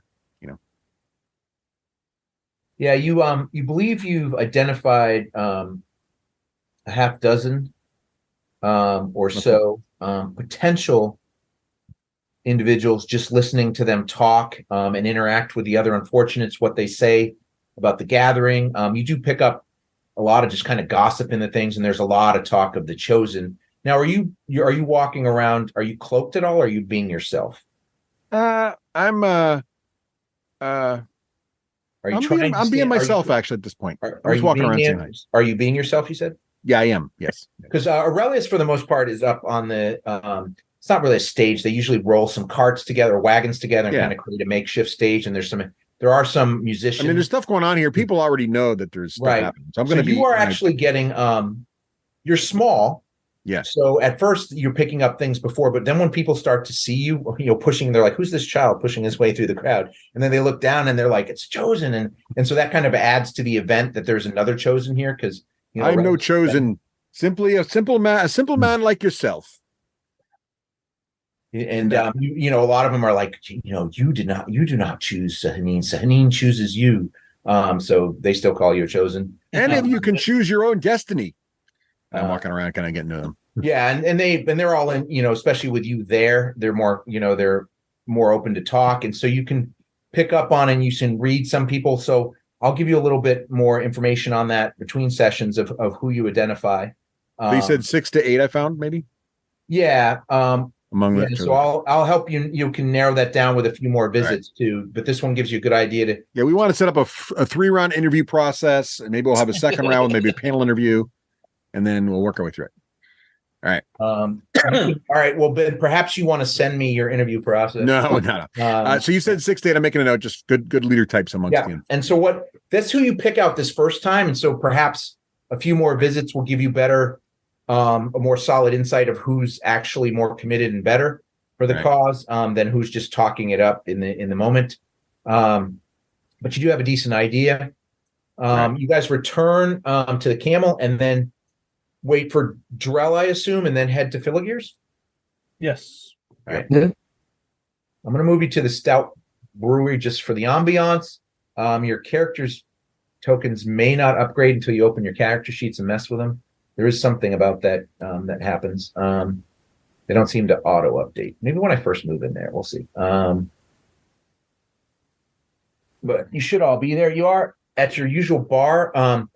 So this time you arrive, the place looks open usually when you arrive there, and then closes up quickly after you get there in the late hour. But again, always the associates there are similar faces that you've seen on your various missions and interactions with Grosford and Filigreer and the other of her associates. But one of the things you do note this time, it looks more closed up when you get there, and the door is actually doesn't open when you pull it, but it quickly is opened by a associate that friendly face, or at least a familiar face, maybe not so not necessarily friends terms, and they like usher you in and close the door behind you and lock it again.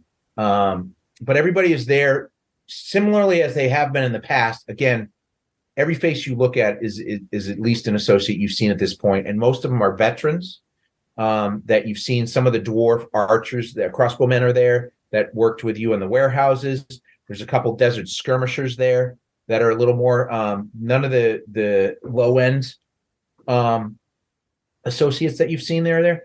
And the other thing that you notice about them as you walk in, especially with most of your passive perceptions, which I think the lowest passive perception you guys have as a group is 14, which is pretty good.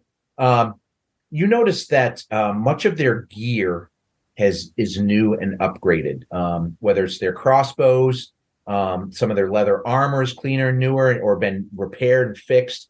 They usually, when you first were working with them, they seemed more of a ragtag group, but maybe some of the funds that you had helped excellent their 10% of your funds that you helped claim, maybe that's kicked into it. That would be what maybe your insight tells you, but they do seem better equipped, and they carry themselves more confidently and with a little more je ne sais quoi. I'm not sure if that's the right word, but I just wanted to say I don't know what. And Filigere looks pretty much the same. She's in her dark leathers, her high heel leather boots that we don't know how she moves around with so nimbly, but and she seems unarmed, and she's at the bar handing out. She said, good to see you all again. We have much to discuss this evening. Things can be moving forward again, I think. And she hands out some drinks. You were fortunate to eat very good food at the Camel. She presents you with her very bland food. You can pick at it if you choose or not to choose, but it is nothing compared to what the Camel presents. So she says, we need to talk in a little more private area. So she takes you downstairs, which is the basement level, which is usually the bonus room that Nam and Filigere use. But there's a tables down here, and there is a map underneath this tabard. She has her conspiracy board with all the strands, with all the different lords she showed you the first time you came down here, with all the different crime bosses. That's under this thing. But this time she bids you gather around this round table here, and she pulls out this really ornate scroll case. It's only just over a foot long, but it's about 3 inches in diameter, and it's made of this, looks like black. It's like made of wood with all this like golden filigree and small blue sapphires on it. It has this like heavy chain on it. It looks like the metal binding it and the chain might be adamantine. And she uncorks it, and so it looks like this to those of you watching. And she unscrews the top of this, and she pulls out, and it looks reminds you kind of Nam's quiver. She pulls out this tube of what looks like half-inch adamantite cubes, kind of meshed together, connected in some sort of mesh together, but it's rolled up like kind of like a battle map type thing. But it's when she pulls it out, it's through 3 feet long. She pulls out of this 1 foot long tube, and then she unrolls it on the table, and it looks like it's made up of these 1 inch, half-inch adamantine cubes meshed together, and she lays it out on the table, and it looks like it's about 3 by 4 feet, and she starts passing her hand over it, and the cube starts shifting into a 3D map and forming what she's looks like first is looks like some sort of fortress, and I'll show you more detail of it. But she pulls it up and she says,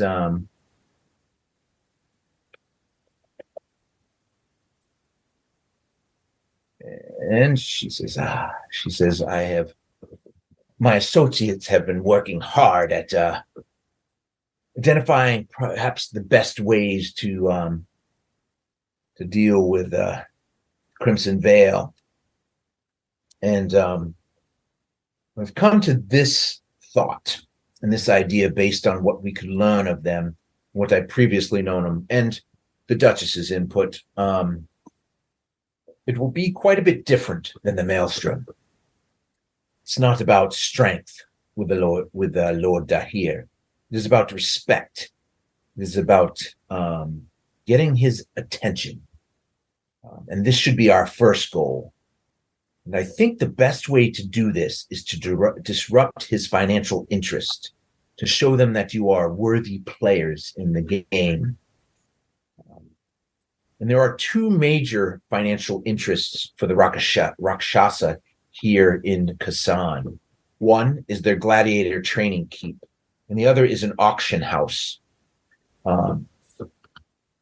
Let's discuss the training keep first. She passes her hands again over this tactical illusion map, we're calling it, and it shifts into a three-dimensional map of, and I'm going to move you guys to this map, and I'm going to use my, hopefully this is going to work. I'm going to use my handy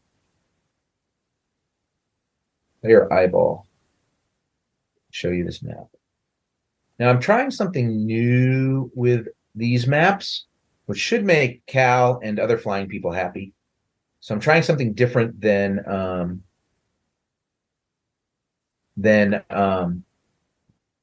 using dynamic lighting for walls. I'm trying to use tokens as roofs so that you can fly right over these bad boys. In this particular map that I gleaned from the interweb, they actually have a cool version that is outside with a top sign. So let me move you guys here. So this is this. Can't see anything yet, I don't think, but you should be able to see something now. Yeah. So if you zoom out, this is the map before you, and it even has little icons for all the various Rakshasa guards. Mm-hmm. Are they moving around? Like, is this a Sonal Muswear up to no good situation? Yeah, well, they move around in a pattern, it looks like, as you watch it. It's not like live camera action, but it looks like it somehow this magical item can record. So it's not what's happening right now, but no, it's what happened so it's at one time. time. It's not live scrying, but it recorded a moment in time. Got it. So this place is known as the Jar Jar Binks. No, there's no Jar Jar Binks. That's Representative Binks to you. Oh, sorry. Yeah. That's He's a power. So she says, this is Damwin Keep.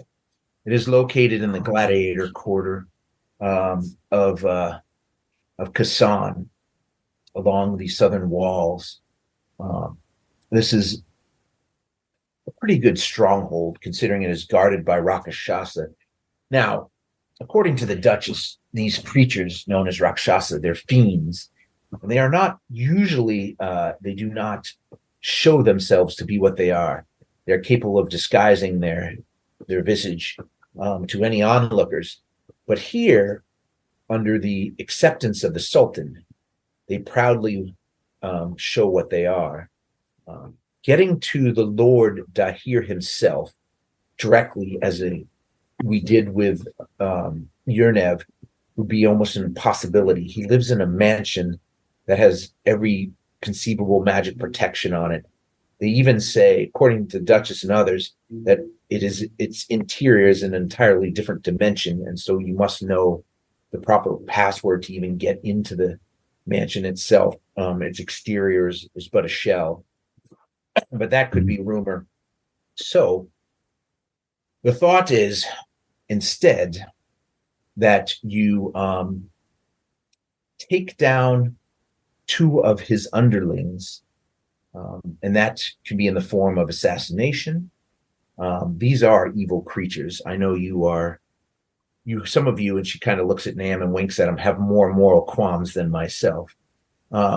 Yeah, but can I ask a question? And Namfood leans in and points at one of the small little 3-dimensional squares sort of near the angled walls in the back. Says, who's the guy in the cage? Are these like gladiators being punished, or they actually have slaves and prisoners there? These are not gladiators by their own decision. They are slaves, and they deal in many slaves on many levels.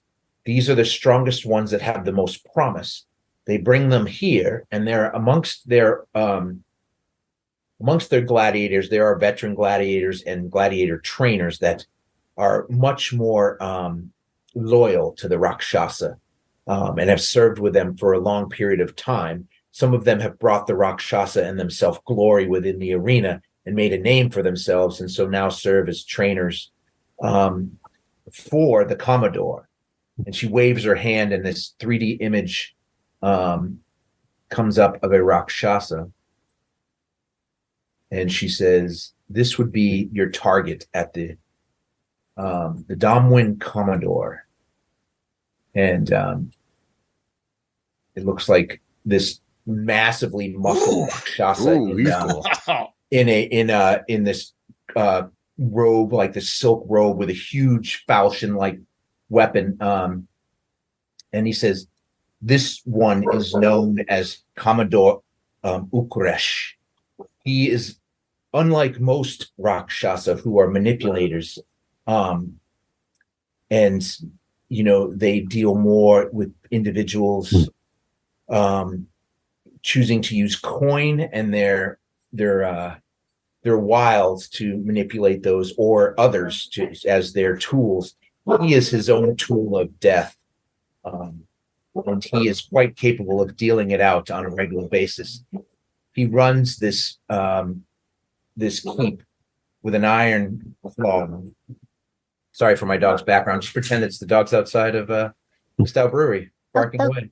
Perhaps it's a lupine raid. Who knows? Cal investigates. Or it's just Cal in the corner. He sees a shadow. Yes, my tail. So he goes, so this is the Commodore Ukresh. You would want to infiltrate the keep and bring him down. He is not likely to surrender to you or make a deal. Now, the Rakshasa, again, this information comes to me mostly from the Duchess. I am not learned in the ways of these fiends, nor am I religious enough to know about them. But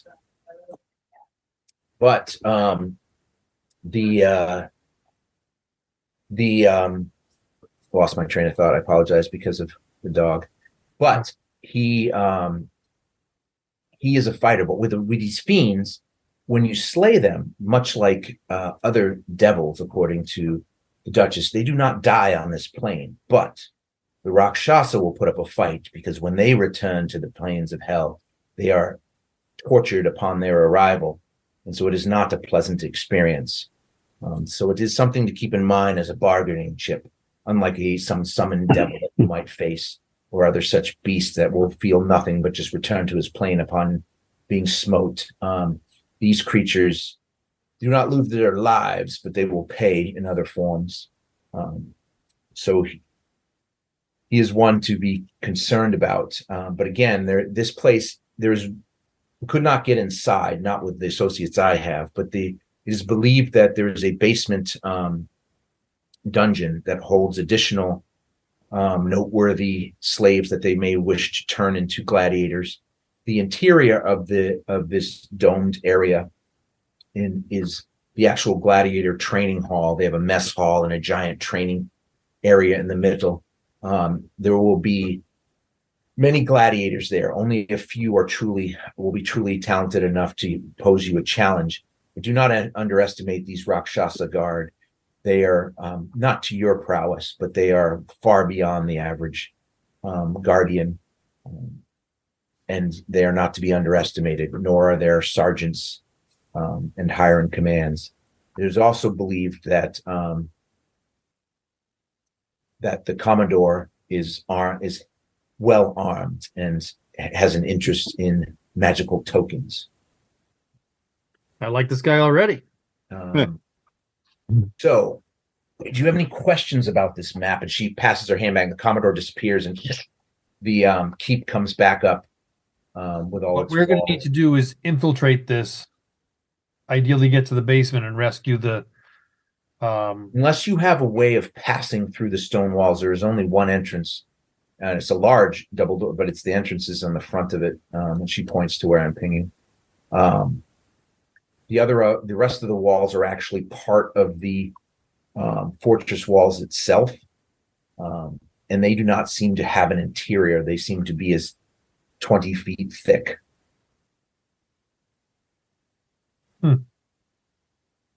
As?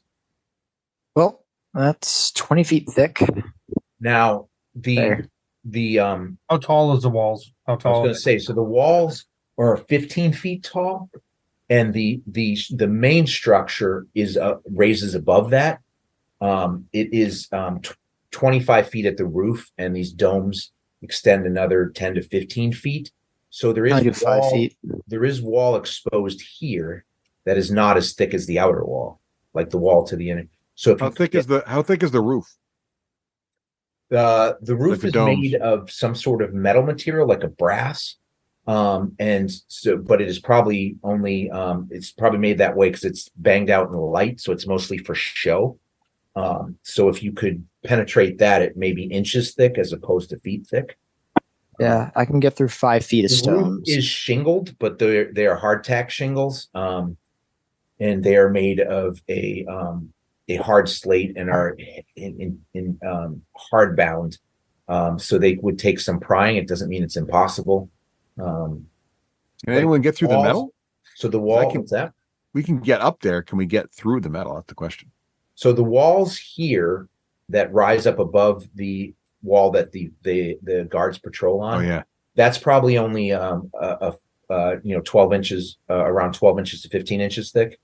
So it's probably not realistic. So we could get through here if we can get up the wall, and several of us can fly, and we have ropes. You would come in. There is only one level in this structure, from what we understand.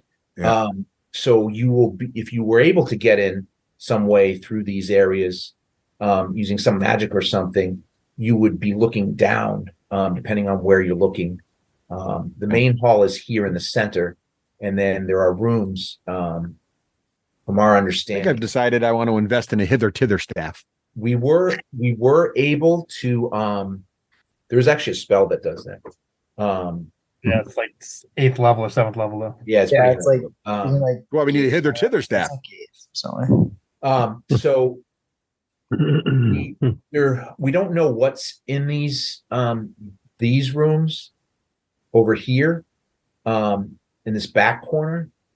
We do know the kitchen is here. We were able to get our hands on a former slave gladiator, and find out what they knew of the inside. So like I said, the main part is a training hall. There's usually several guards in there as well as the gladiators training. It is believed their sleeping quarters are in this section, and the dining area is in this section. And so that is what we know to be the most. These are there are also prisoners in this building here. This is a storage building as far as we understand. These are more like water tents and shade tents for the guards and for other visitors or for their horses. These cages are usually for individuals being punished for deeds unknown. And these facilities don't have interiors either. These small areas here are just held up by columns and are open on the sides, so the guards can pass under there and get respite under there from the sun, but there's not walls actually on them. So you just think of them as the columns are about 8 feet tall. You can see on the thing ratio wise. So these ceilings are about 8 to 9 feet tall.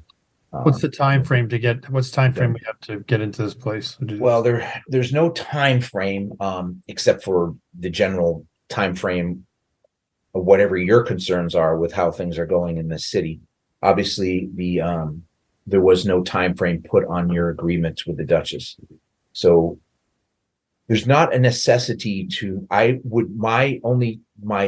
recommendation would be is once you've, and I'll show you the next target if you've seen enough of this one. But my recommendation is once you take down one of these targets, you move within a day or two on the next target so that they don't increase their security too much or change their habits too much. Because if there's a large time frame, you may prove yourself to be more of a nuisance than an interest, and you do not want to be that.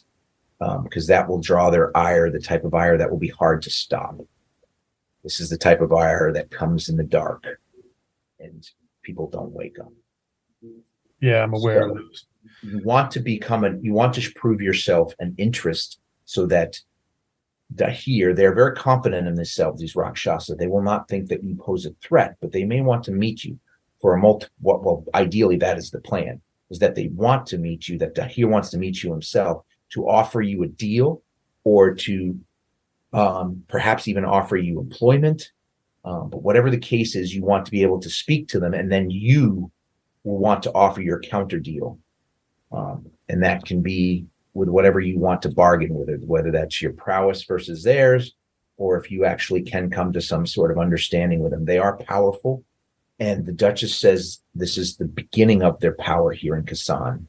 So this is only a level of it. There is somebody above Dahir. We do not know who that is, but they do not reside in Kasan.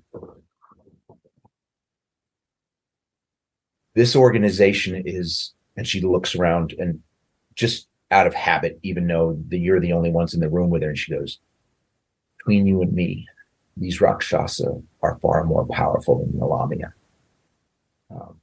But their interests in Kasan are, even though it seems to the common onlooker that they are in deep in Kasan, and it is from what the Duchess says, this is like a side hustle for them. Even though to the average person, it looks like much grander than that. They just have bigger things on their plate. So the idea is to make this you of an interest to them, and not a worthy, not a financial interest to keep in Kasan. Does that make sense? Yeah, we got to make it unappetizing so they leave. Exactly. So they'd rather do something else. But at the same time, the game we play with the Rakshasa is not to piss them off too quickly, because their response could be far worse than we can handle. And I understand that you are powerful warriors, and I have seen what you can do, and I have seen the aftermath of what you have done. But be careful when dealing with the Rakshasa. There is far more to them than what we see, even though they present themselves. And the Commodore, with all his prowess, is probably one of the weaker, because the way he deals with things is head on. But he is a formidable warrior. All right, have you seen enough of the of Damwin? Are you ready to see the auction house? I'm curious of the auction house. All right.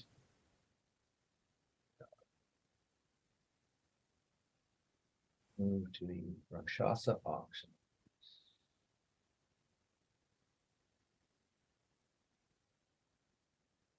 Well, I just have to say, I really appreciate how you've leveled up your map game here. This is really an impressive tool. All right. Are you talking to Filigir? Yeah, because last time we had to scout this stuff ourselves. This time actually, at first I thought you were talking to me with my roll. No, because Filigir, last time you had us go out, we had to do our own scouting, and now you've got three-dimensional maps and she waves with the guard location. Yeah, she waves her hands over the map. She says, "It's amazing what a few funds can buy." Yeah. There was you might not have seen to at the time, but the reason that we struck the Maelstrom first was it would benefit both of us and allow us the tools to do a better job on what was to come. And this is the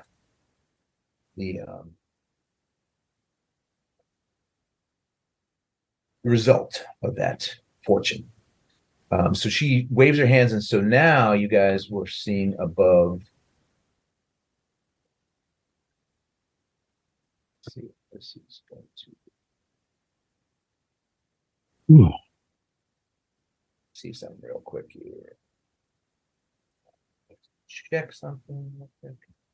All right, that seems good. So going to move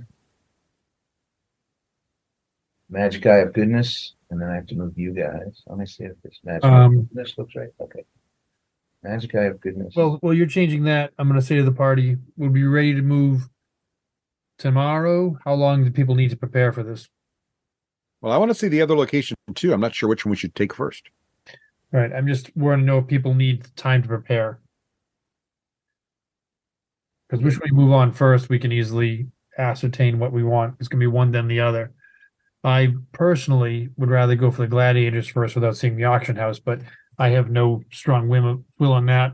I would like a day or two to prepare for at least one more full day to prepare. But that is going to be. Wouldn't mind that either, because I could try to see. I have a lot of anti-fiend spells. So that would be a good thing to have set up right now. Yeah, you'll need to bring the spell magic. I'll bring counter spell. But if there's any, I don't think there's any way to get through 20 feet of stone. No. I have available. All right, she waves her. I could stone shape. No, I can't even stone shape enough times to make that work. If there's windows, we could Misty Step through, Joe. Right, and most people can Misty Step through. All right, so she waves her hand, and all these buildings rise up. And there's various buildings here, and in the middle there's a market center. Oops. I got to GM layer my horse. Now he's gone. All right. I got a horse. Sweet. Actually, you know what? Screw that. Horse should be on there, right? He was there when they recorded it. Well, we'll put the horse back. Technically, well, it could have been there either way. Let's do this.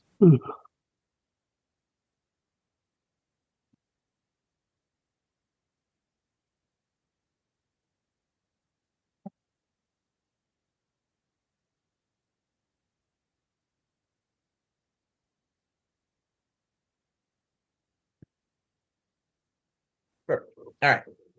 So she waves. There's so the buildings to the north are and this also is located. So this market square is located also in the gladiator corridor. So the lower wing of Kasan, and is a high-end market area.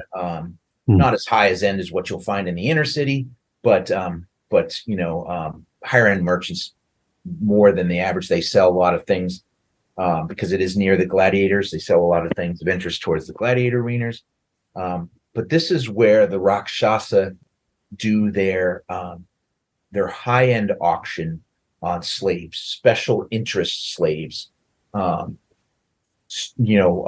if they had a moon elf or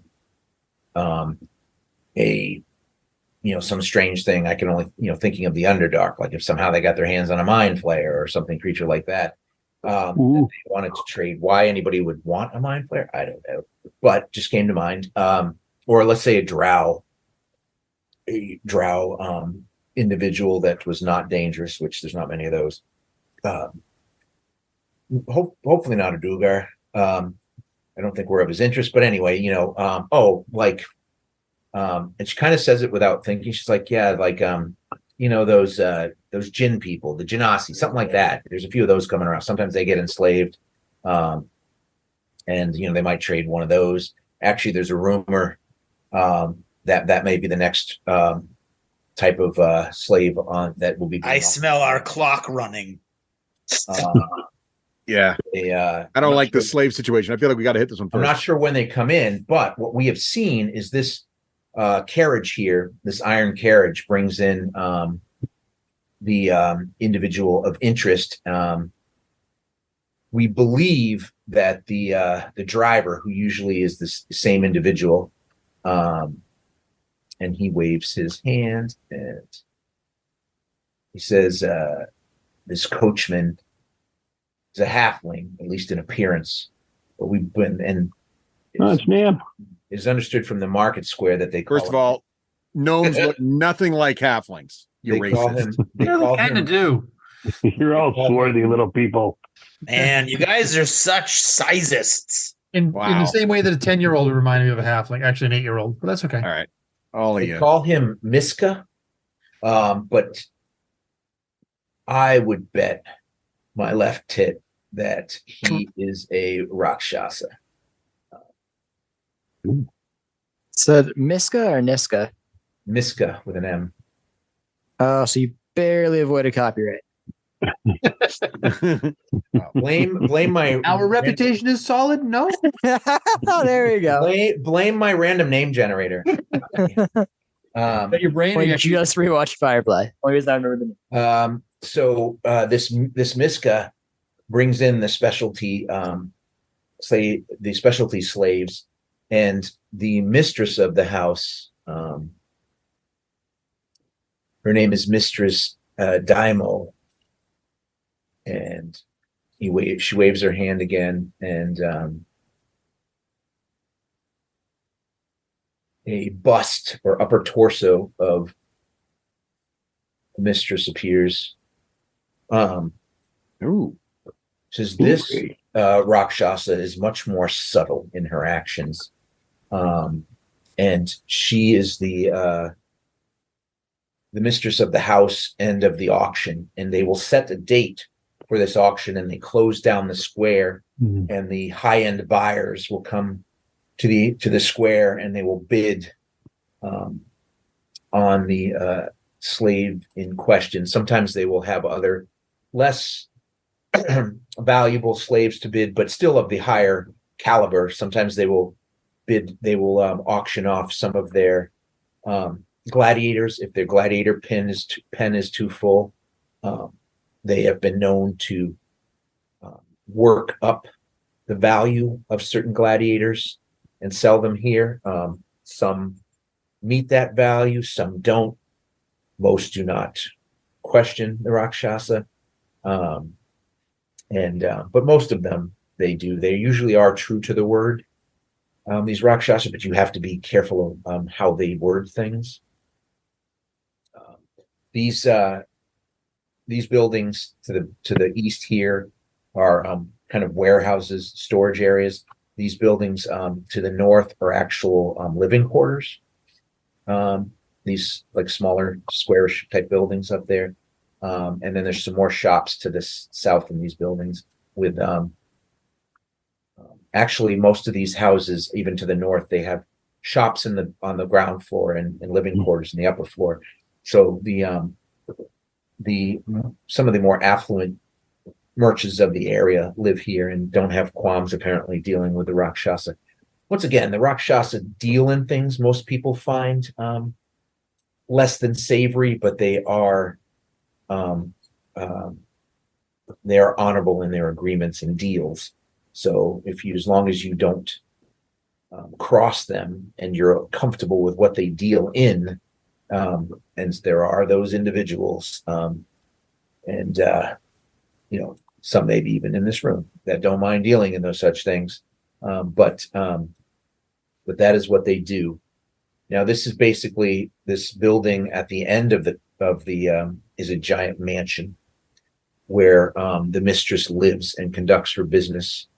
She even has an smaller auction hall within for private auctions, which often is the case for these special ones. They will do the private auctions in the hall. And the individuals will come in the closed carriages wearing veils, and so that they are not seen, and they do their business and then return to their homes with their prize. But some feel guilty about trading in such human flesh. Is there anything you wish to know about this that I perhaps have information on? Does the mistress have a name? Yes, she is. I mentioned it before. It's Daimo. Daimo. And who are these? All the Rakshasa have had D's to start their name. Who are these people that are dressed? Look like females dressed in fur here. That's their hair, and those are just tokens of common people. Oh, I didn't know if there was special. Is there any what kind of security do they have other than? Are there any known security in the area? No, there's no. This is an open marketplace that sells very good quality goods, ales, herbs. This is a smith tent. This is actually a tavern attached to the smith tent. I'm sorry. This one's the smith tent. This one's south of it. Sorry. And this one's the actual open door tavern. We got an open hookah bar.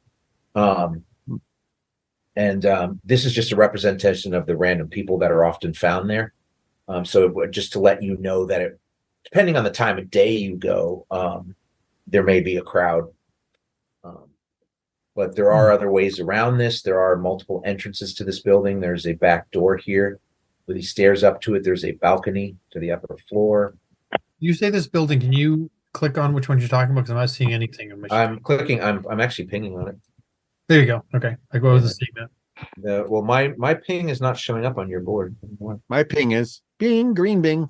Oh, that is red. You know what? Maybe I'm on the wrong. Oh, you know why? Green ping. I'm in the GM layer. That's why. That's right. Yeah. Okay. That's Russ pinging. And so this is the balcony I'm talking about here. Ping.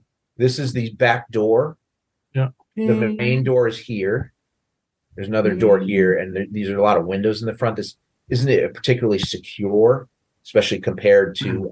I'm sure there are. Well, let me ask you this. I would love to take out the slave. And this is the blacksmith place. The slavery thing. I mean, I'm already on this, so I'd like to take this out first. But if we strike here, which seems to be an easier target, will it cause security to be increased back at the gladiator facilities? No, I don't believe well, first of all, from our understanding with Commodore Ukresh, he is a bit of an ego, and he would doubt that whatever happens here would affect his place. But if we wait too long, that's why I'm recommending a day or two between attacks. You definitely are going to want to rest up and not try to do both, although that is up to you if you want to try it. But I feel like that would reduce your chance of success. But there may be commands from on high, and there also may be other players added into the game that are striking out at you and yours if we don't.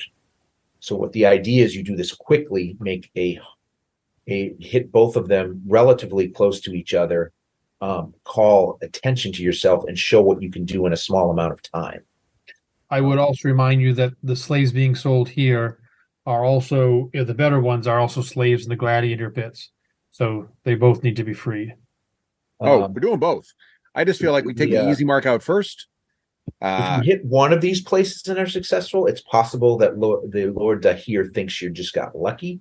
If you hit both of them and are successful, it's going to eliminate the luck factor. And I just want to be clear, our goal is to eliminate the people who control it and then get out. The goal is to shut down, make it non-profitable to shut down both facilities.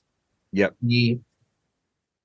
The shutting down of the gladiator one, if you kill the Commodore, probably is your best bet, and any of the training gladiators, because they are going to be loyal to the Commodore. Your chances of turning them, you may be able to turn some of the newer gladiators to your cause. You too have a reputation, so that is something that you may be able to use, which is your advantage. At the auction house, if you dissuade the mistress from continuing her this job, but this sounds like a job for Nam Poodle. But you can either do that by killing her, or it's possible you may find another way to dissuade her from continuing on her current path of employment.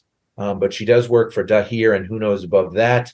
So that is to be considered with dealing with her. But she is what makes that go. But also, if there's, as I mentioned before, a lot of the patrons that utilize this slave trade here like to do it discreetly.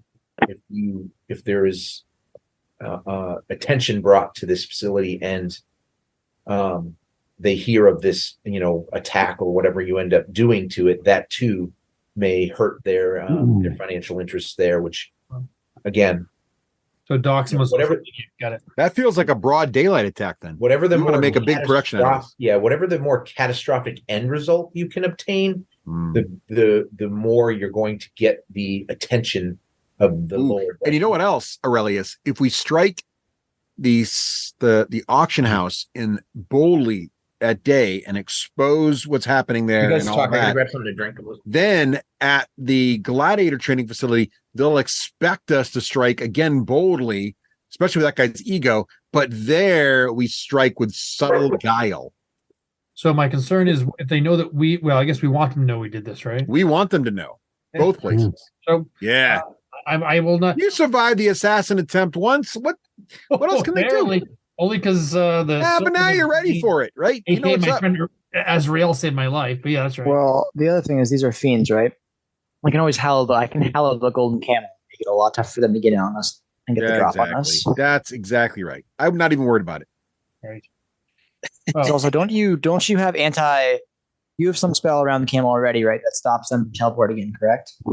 I have not been casting it for the last 5 days. Great. I could do that. Well, what I'm saying is after we do this, piling up in the room next to us. I feel like our defensive wards wizard is getting. Well, now we know who was eating all of those jelly beans. I can throw wards up on the building after we do this, and I can definitely throw up Hallow as well, and make sure that Harry our area we want to ruin business. All we have to do is throw up a bunch of Bud Light advertisement and maybe some. Wow. You know. There goes that sponsor for the podcast. Boom, boom. Only you would drink it. Granted, right. Did you guys figure out your plan? So no. So I think so. Nam came up with a very clever plan to just attack him in broad daylight. Yes. One of my more clever plans. But let me run this by the whole group again. Just let's restate. The cunning plan is I think we go in disguised. We throw off the disguise in the middle of the thing, take them out, cause a ruckus. Everybody knows it's us. We dissuade through a variety of methods the mistress. And by doing so in such a bold and brazen manner, the overconfident Commodore over at the training facility, he will suspect we're going to come again. If he even suspects we're going to come or brave enough to attack him, it'll be bold and brazen again. But that time, that one will be subtle with intrigue. We'll sneak in and we'll take them out. Another point of interest. I'm going to give my counterpoint to that. Is that the Commodore will not be willing to wheel and deal. We kill him first. And then we know we have to kill them. However, the mistress of this, she'll wheel and deal. She may wheel and deal. I can threaten with sending her back to hell. And she'll wheel and deal regardless, whether we go first or second with her. But if we know if we took out the Commodore, we can go to her and say, we've already made one place profitable. We're asking you to walk away and maybe avoid having to kill her. Not that I'm adverse to killing her, but I would, if she is. We're on a thin line. We don't want to become too much of a threat by just killing everything. Right. But we don't want to be not a threat with this person. I'm more tempted to get the other place first because we know we can't bargain with them. Either way. Just another point that may help make your decision. This is Filigir talking again. That potential Genasi slave, I think, is being delivered to the auction house. Our understanding is on the 8th, so 2 days from now.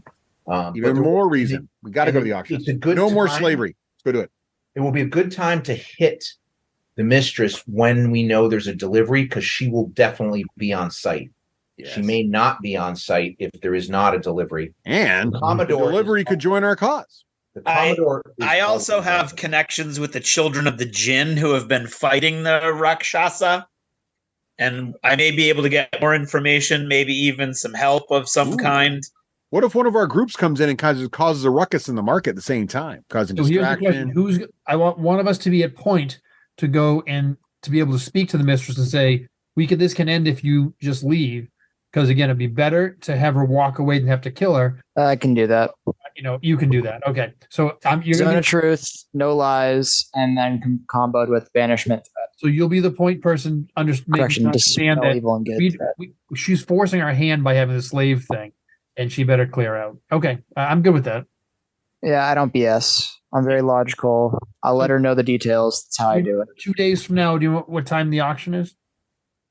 Well, they This one apparently is going to be an evening auction. Basically, a bunch of disgusting rich men are coming to bid on this, from what we understand. Couldn't find out the names of those bastards, but so it seems like some young Genasi lady is being delivered around. I think she's being delivered early evening though, so around 4 p.m. Okay, and right now it's the 5th of Wheel Sun. So we have the 6th and 7th. No, now it's actually the 6th of Wheel Sun. Okay, so you haven't updated because you long rested a day, and so when it's Yep. So you have this, you have the and it's the end of the 6th. So you have the full day of the 7th, and then you would have till 4 o'clock on the 8th. Yeah, which is close. She's being delivered. I mean, but Filigree's like, there will be more slaves, so you don't have to make your decision based on this this trollop. I kind of feel because of the Genasi being auctioned, and we have a Genasi friend, that it would. She's like, she looks around and she's like, "Wait, you have a Genasi friend?" And she's like looking at all of you people. I'm saying yes, of course. Who doesn't have a? Look, I stay well moisturized. Who doesn't have a Genasi friend?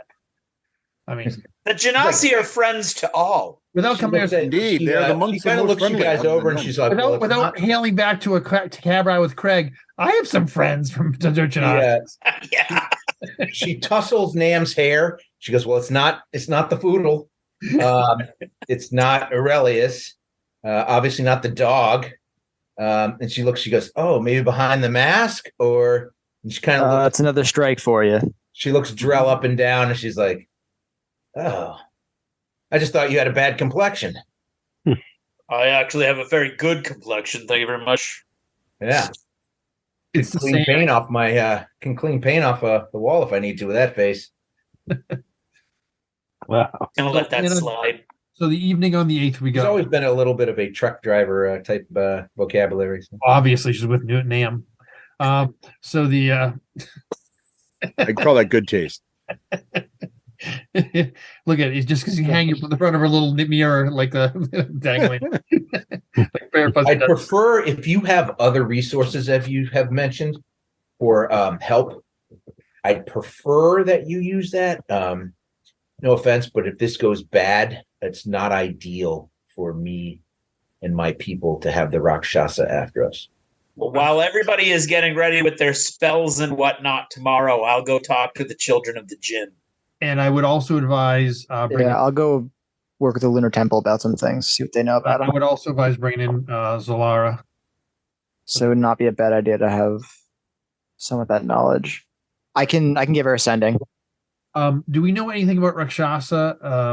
Can I do a? That's what I was going to say. Yeah, if you get something from it, see, I can attempt the legend lore about them. So, do we know what I'm looking for, John? Is do I know about any resistance? I get an 18 Arcana, or do you want something else? What you know, they are very mysterious people. And they are not a lot is known about them. Sucked in 3.5. Most of them nobody knows they even are there when they're there. So this is a rare instance, but nobody has challenged them. So nobody really knows. There's nothing written about them, even with an 18. Now, if you do like a spell like Legend Lore, that might come with some, or if you I need money for that, which will be the process. Or if you tried to reach out and, divine. That's what also I was going to try to do next. So those types of things would reveal things. You do know, you do believe, though, just from the little bit, like Sassel has nothing on these guys. But there's something about, there is definitely, they are not very susceptible to magic. That was my fear. And so what I would recommend is doing some research on them. We have shy of 2,000 gold in the party treasury. If you need it for components or castings, that's what it's there for. If we need potions, we should check it in Drizzle, see if there's any potions. I'm not sure how people are doing for healing. I'm good, and that's surprising for me to say. But if anybody else needs it, it wouldn't be bad to have, because some people don't want to die here, and I'm one of them. Is there anything else we should be thinking about when we do this? Because I'm really concerned. I'm afraid I'm going to go in there, cast a spell, and they can just ignore it, and my spells will do nothing. And so, being knowledgeable of what spells to prep, that makes me a wizard. Yeah. No, I'll try to get that. I'll try to commune with my god, then also I'll go to the Lunar Temple and see what they have on them. They're fiends. Obviously, we'll have some knowledge against them. Hopefully, it's not lost. And that's protection. Are we? Do you need any further information from me? You know that there are. So, are you interested in moving on the auction house first? Then is that what I'm hearing? Yeah. You are interested in moving on this Genasi delivery now for obvious reasons. Mhm. Are you interested in that particular time? Yeah. We know it's the evening. We want to bring any of our some of our posses with us to cause distractions or to go solo. Well, they've already mentioned. This is me talking as the DM. They've mentioned the Crescent Blade. They've mentioned the Children of the Jinn, and bringing Zalara in. All right, good. One other thing, just to remember, other points of because whatever information you're able to use, there is a group of buyers arriving with their faces covered by wagons or carriages. Will be arriving around that probably just before 4 p.m., somewhere between 3 and 4 p.m. We want to expose them as best we can. And also the wagon, usually they don't like to keep the slaves on hand here. They don't have from what I understand, they don't have the facility to keep them here, nor does the mistress like them in her house. So they will be delivering her after the arrival of the buyers. So they will seat the buyers. This will probably be an internal one, not in a square. It will be within the mansion. And so they will probably seat the buyers, and then she'll be brought in afterwards. So we either have to be prepared to go through the front of the house or see if we can sneak in as a buyer. That's what I'm wondering. That is all the information I have. We might be some of us might be a little more well known than others. So, yeah, that's what I'm trying to figure out. Because the thing is, I'm already concealed. I already wear a mask. I already look like I would be trying to hide my face. But the question is, how well known am I? Because I'm not really a private person, nor do I try to hide my presence very often. I'm also not the best liar in the world. I've been in a square for the last several weeks, probably almost for 3. Yeah, Aurelius is very. This is the DM talking again, not for there. But Aurelius's face has been out and about a lot. Namfoodle's never shy about showing himself, but he actually. You guys have actually heard word. Also, there's a bard singing about Namfoodle. There's also a bard singing about Aurelius and the Chosen in general. Did make that happen. That's right. Yeah, Drell is just stands out in appearance by himself, but I don't think you want to send me in undercover to a Genasi sale. So it's either Cal and Cal isn't Cal is one of those people that's not particularly noticeable by the way he dresses, as long as he's not got his wings hanging out. Plus, he can be a dog. He cannot really be a dog. He just dog likes more when he shifts. Pants a lot. I know you think of him as a dog, but he's really just a human with a fuzzy face, and that's the way he drinks water that really gives it away. And curls about our feet near the fire. Yeah, and he chases around trees and stuff to pee on. So and knocks over beer bottles in the lobby. All right, but so Phil here's like, so are we good for this, or do you want to look at either one of these maps? You can always look before you go towards the training facility. Damwin, we can always look at the map again. But otherwise, I'm going to close this up, and she starts rolling. She waves her hand, it goes back. She starts rolling it up, slides it in this container, and she hooks it on her in such a way that it's not visible. It's under her tunic, and she says, let's go have some drinks and some food, and then unless you guys want to get to your business now and get your rest in. Well, I'm going food or drinks. And then so you guys will have some underdark ale, unless you don't partake. Some the food tastes better the more ale you drink. Yeah, it does. You guys back to the stout brewery. I'm gonna wait till the Lunar Temple for the night. I got studying. All right, so you're gonna leave on your own. I'll go with you. There'll be nobody. That's the time as ever to show you I was going to show you the place. So I guess this is the time I was going to show you the Lunar Temple. So I will accompany him to the Lunar Temple and said, no one goes by themselves here. The assassins can take us out too easily. That's fair. And the rest of you are going to stay here for now? I'll stick with Aurelius. So you're bringing the non-believer with you to the Lunar Temple? In that case, the dog can't come. You have to stay by the door. You're an outside dog. Outside by the Why door. don't you stay with us? You Why don't you can't convert him if he doesn't come with us. Kyle, stay with us, and we'll all head back to the camel soon. Yeah, there's rules. No, I have a creed I follow. That's not happening. Right. You've never heard, Cal, by the way, you've never heard of the Lunar Temple? The main temple, the big ziggurat in the middle of the city, is called the Temple of Light. Hmm. So you do not know what this lunar temple of that Azrael speaks of. It's a place. It's all you need to know. Come on, Aurelius. Who's the zealot in the party again? Why, you thought you were the only one? You had the market on it? The guy wearing all the paraphernalia, maybe? Yeah. Saying Sahin's biggest fanboy? As a point of contention, I'll tell you, I believe I'm the only one that's seen Azrael's face in this whole group. That's actually really true. All right, so we'll head out. I follow a very strict creed. Without his mask, he looks just like Namfu. We're twins. Don't put that rumor out there. He wears elevator. He wears little stilts in his pants. He's actually two gnomes, one on the top. All right. That's why I can't ever actually go down. You guys are going to the Lunar Temple. The rest of you are drinking, so we'll deal with the Lunar Temple right now. Okay. A lot of times I get to do this just to the listeners. I get to do this stuff outside of the game, but considering it's relevant to your next move, we kind of got to do it while we're here. So we will.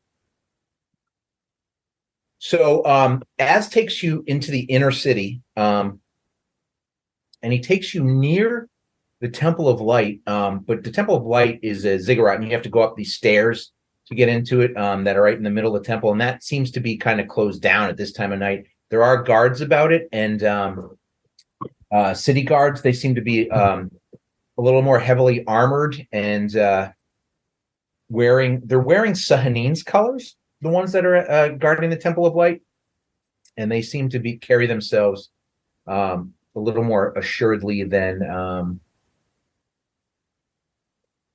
the guards you dealt with when they were trying to march the unfortunate to the salt prison there, or salt mine prison. I think to myself, Kodomo, be on your best behavior. These people are friends. Don't think I have. Yeah, that's the Temple of Light. So yeah, so this, if you zoom out here, I'm just going to show you where you end up here. So this thing's all by itself, yeah, and the lonesome in the middle here is the Temple of Light, and so you have to go up these stairs, and the entrance is right here. And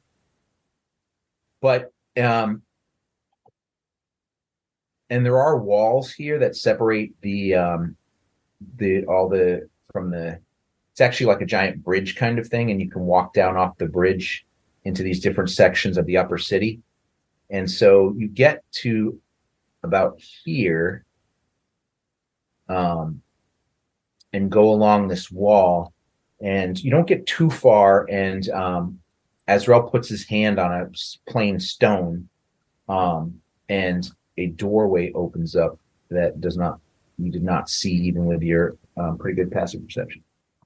And he takes you into a tunnel that seems to be heading into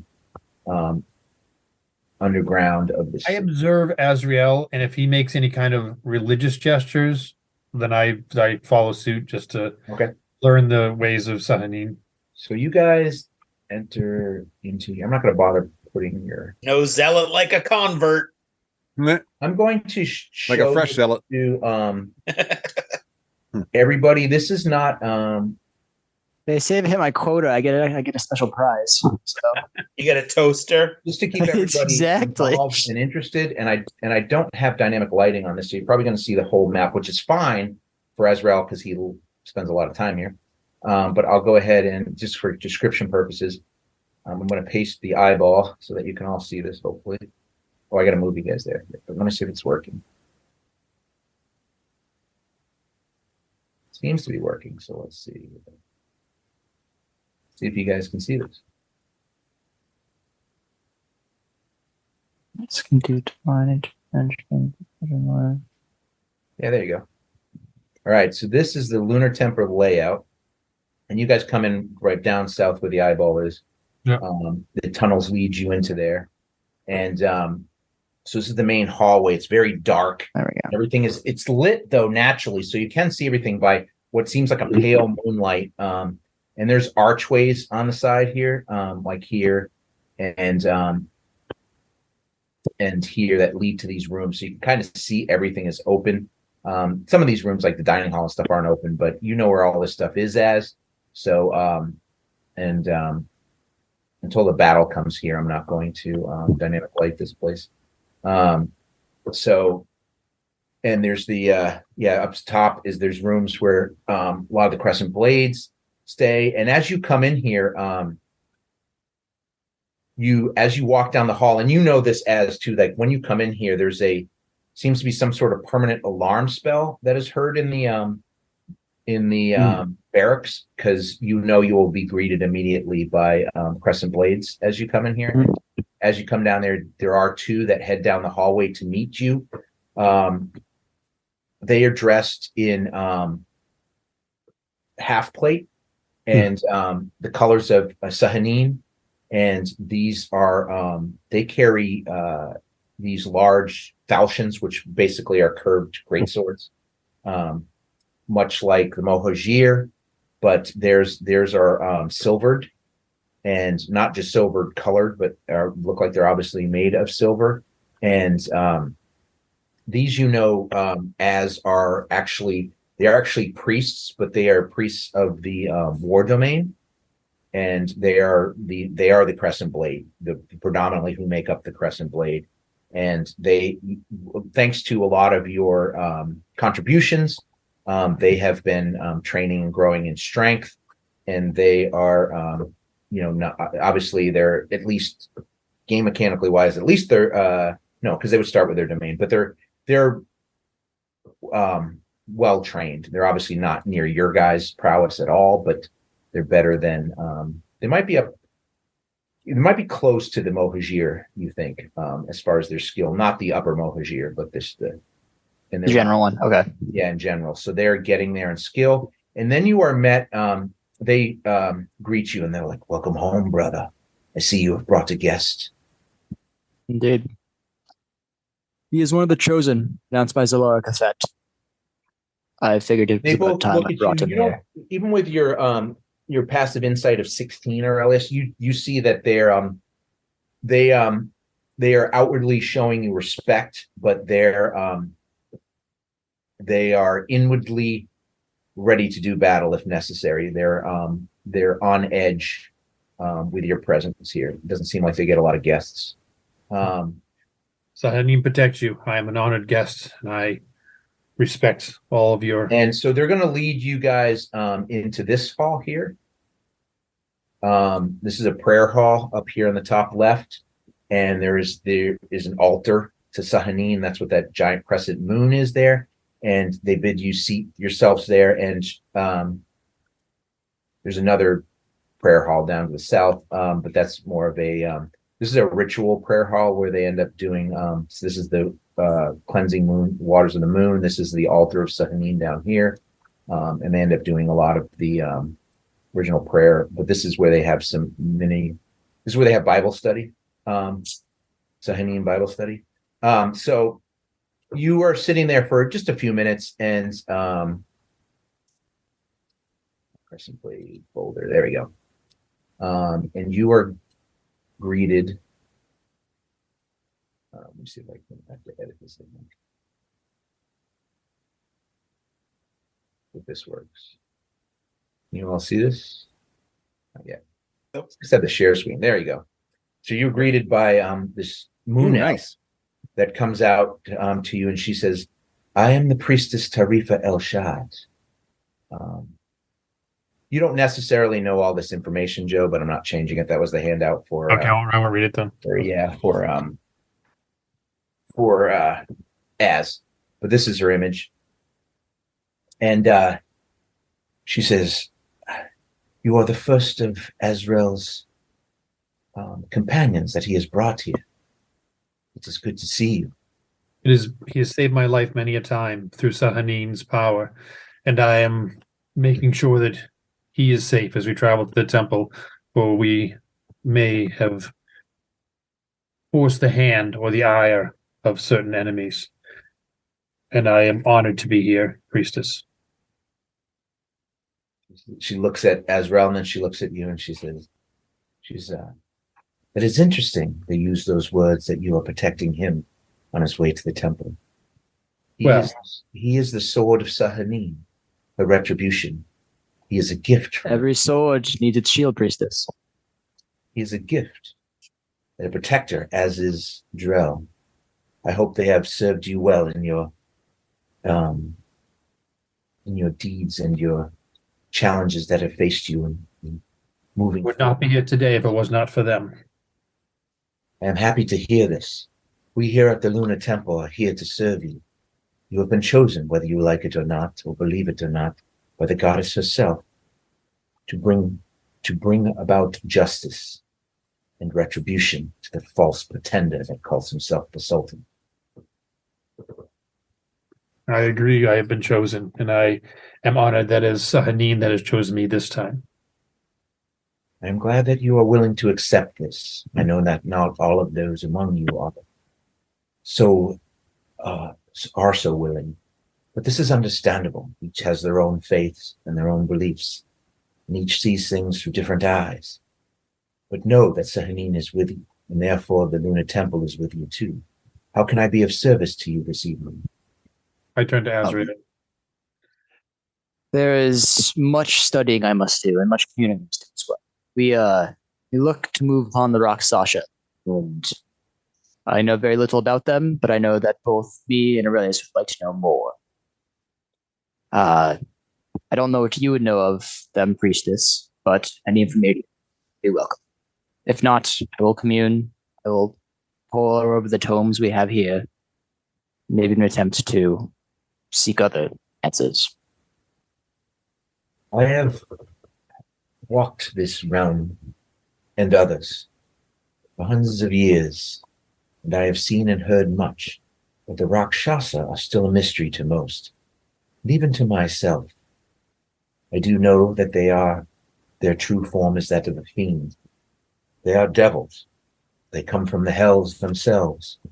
Some call them outcasts of those hells, and they find it, but they make their mark within this prime realm or the prime material plane, and they do their work here, do their nefarious work. They are creatures of pure evil, like those that they wish to emulate, like Asmodeus himself.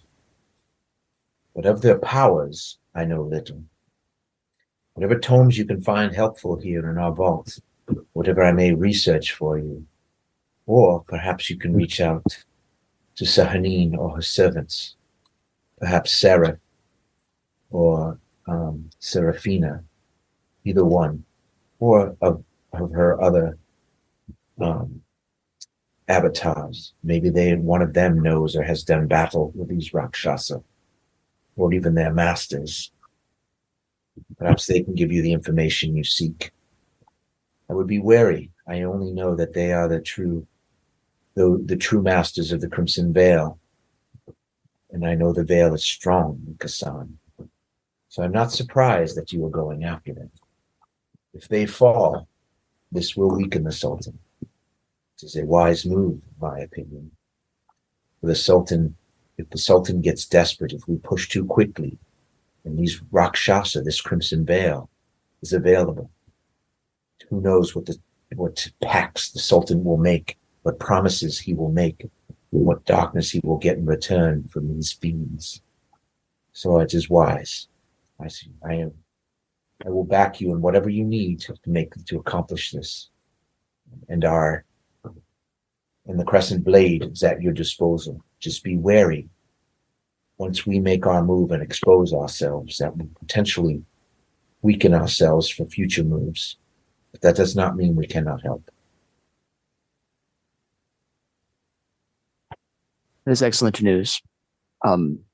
Aurelius, if you want, you can leave. I will spend the night here. I have much work to do. I will give you a sending or a message to let you know in the morning when I'm returning. Do you 4. wish to? Well, I can spend several hours going through these books. I did hear they sing of tomes. Your guest is Right. welcome. I'd like to read the chosen libraries. of Sahanese. Yeah.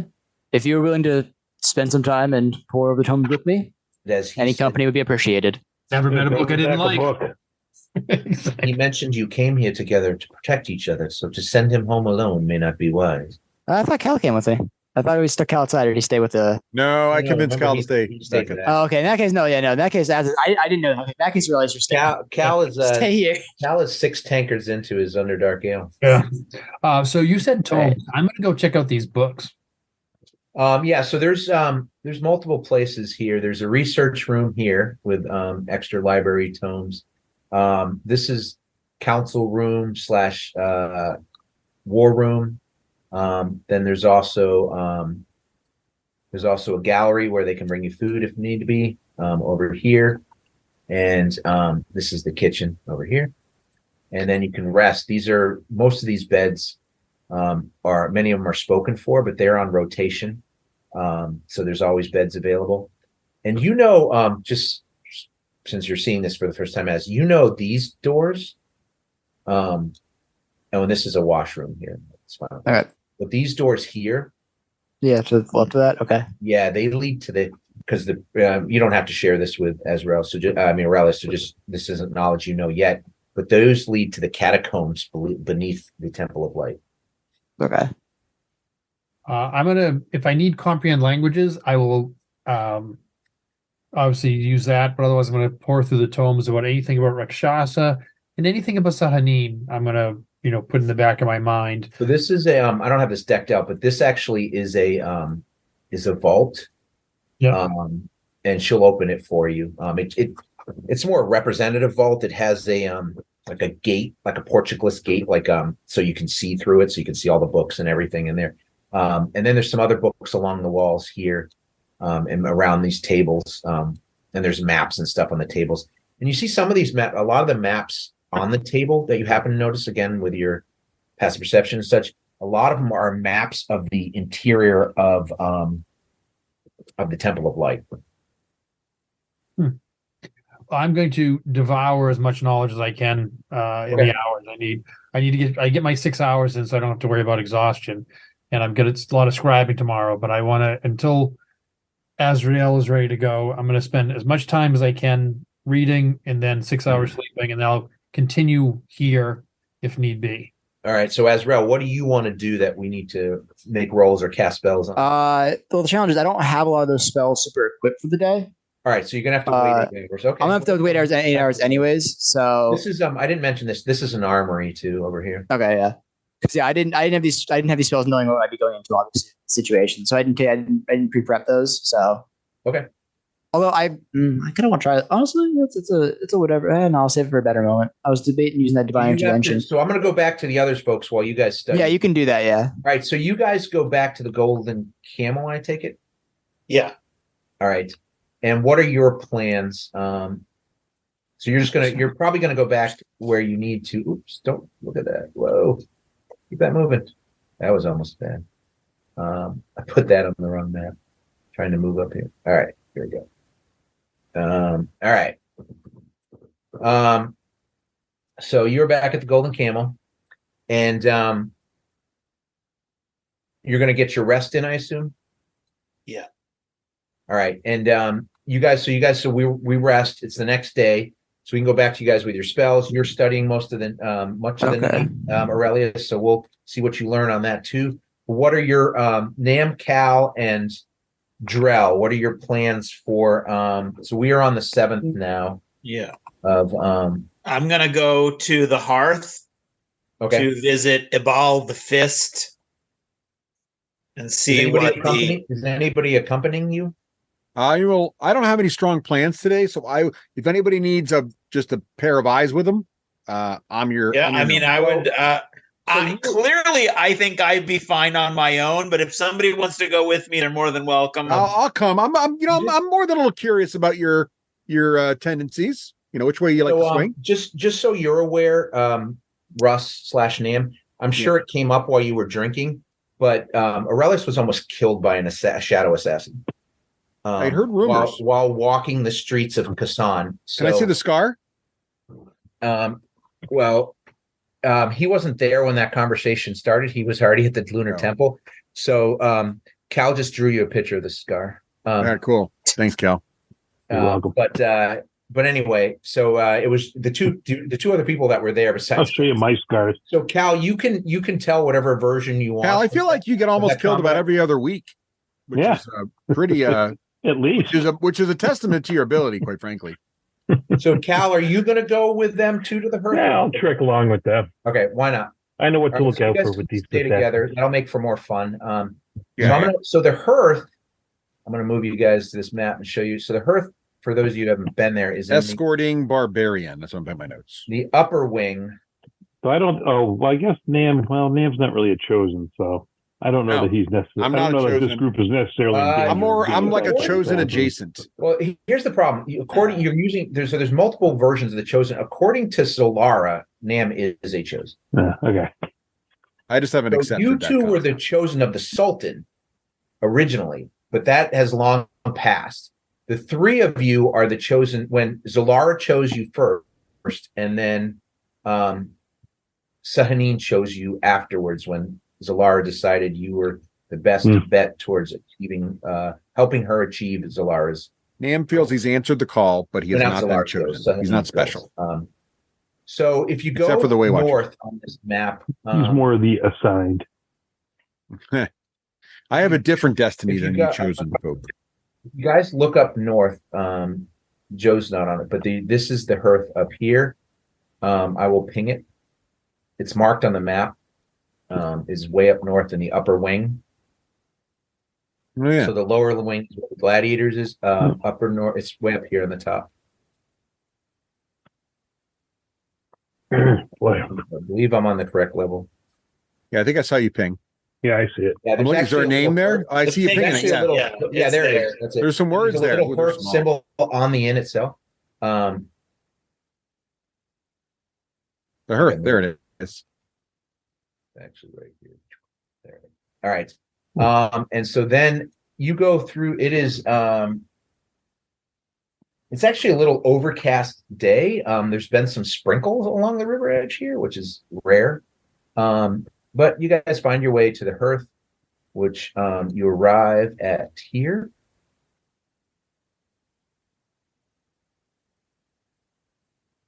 And I'm going to put the eyeball in here just for all you guys again. If a fight breaks out, we can do otherwise. So this is the hearth. Nice. It is a tiny little tavern. And it's got a bar structure here on the right with a keg propped up on it. That looks like it is being used to fill drinks. There's much more pleasant than that other place. I see why you come here, Drell. This is a nice little establishment. There appears this place is big enough to have rooms, and it has a kitchen and smells really good. The food back in the kitchen. There's a long table in the back corner that's just off to your right of your vision. There's a hearth with a stag's head over it that takes up a huge chunk of the. It's actually turned this way. So this technically the top of the map is more west. It's kind of angled on the street. So this is the hearth. It has a very hunter's lodge. I'll give you a better description of it. I actually have it written up for the hearth. If I can find it. Here it is. Drell, you do your thing. I'm gonna hop up at the bar here, get some food, maybe a little ale. This place looks nice. It's very nice. Yeah. What's your favorite appetizer here? The spicy monkey brains. This is spicy. Do they put the chorizo in there and amongst the yes. Yes. That's served with pita chips. That's it. Oh, I'll have that. I'm gonna get to the counter, John, and get the spicy monkey brains with chorizo and pita chips. Sure. This gives you an idea of what the interior looks like here in the picture. It's like I said, it's got a stone, like a slate floor almost. There's bare rug in front of the hearth. There's a couple seats there for sitting and warming your feet at. Although you are in Kasan, it does get sometimes in the winter cold at nights here. There's a wood sign, has a this is on the outside. There's a raised carving of a fireplace with an exaggerated hearth jutting out. The rustic tavern is found in the northern far wing or upper wing of Kasan. has a musty hunter's lodge feel with a lot of furniture made of heavy wood logs, bones, and tusks components. All the lighting is provided by open flame candles. Apparently, fire is a big thing here. Wooden wheel, chandeliers with antler adornments suspended from the ceiling make up most of the candle support. Fire chairs, the chairs near the fireplace have drink holders carved in and slide-in tray holders so that you can eat in front of the fire. And it looks like the wood of these chairs has been magically shaped to have these functions. And the proprietor behind the bar, you guys see that? The ball is the tavern keep of the hearth. There is a certificate on the wall for some sort of achievement in the arena, and it has a brand on it that looks like a flame, open flame, and it says, the achievement was given to Abal the Fist. So there's no picture to go with it, but you assume that is who this half-orc lady is. And she literally has those. So in her forearms, her forearms are blackened up to just past her elbows. Her skin is gray. She has feminine features, but also mixed with orcish features. And her hair is bright orange red, and it does not look like it's dyed or anything. Her eyes are fiery red. She wears a leather like halter top kind of thing that made of a crimson color that matches her colors, and her almost like carved runnels through her skin within the blackened part are highlighted, kind of almost glowing beneath her skin. And she greets you as she comes in, and she's like, "Drell, come on over." And she brings out this it's a bottle, but it's like black on the outside and has just this firebrand on it. And she starts pouring shots. It's a little early for that, isn't it? She's like, "You brought guests and you're calling it early? Are you pretending to be pious amongst your friends?" No, but I am also not about to enter negotiations with you, so I don't know why you're trying to get me inebriated. He says, "More for me and your friends, then." Oh, I didn't say Agreed. I'll take one, ma'am. So she offers you. She waves her hand at this gentleman, and she seems to know him, and he just goes over by one of the fire chairs and sit next. So you see, sitting at the chairs over here too is there's a warrior, another gladiator-looking gentleman, straight in front of the fire, and he has a relatively attractive young lady sitting on his lap, and they're laughing and telling her stories. It looks like she may be a lady of the evening, or in this case, a lady of the morning. Perhaps she's completing her business transaction. And so the three of you can grab stools at the bar. Yep.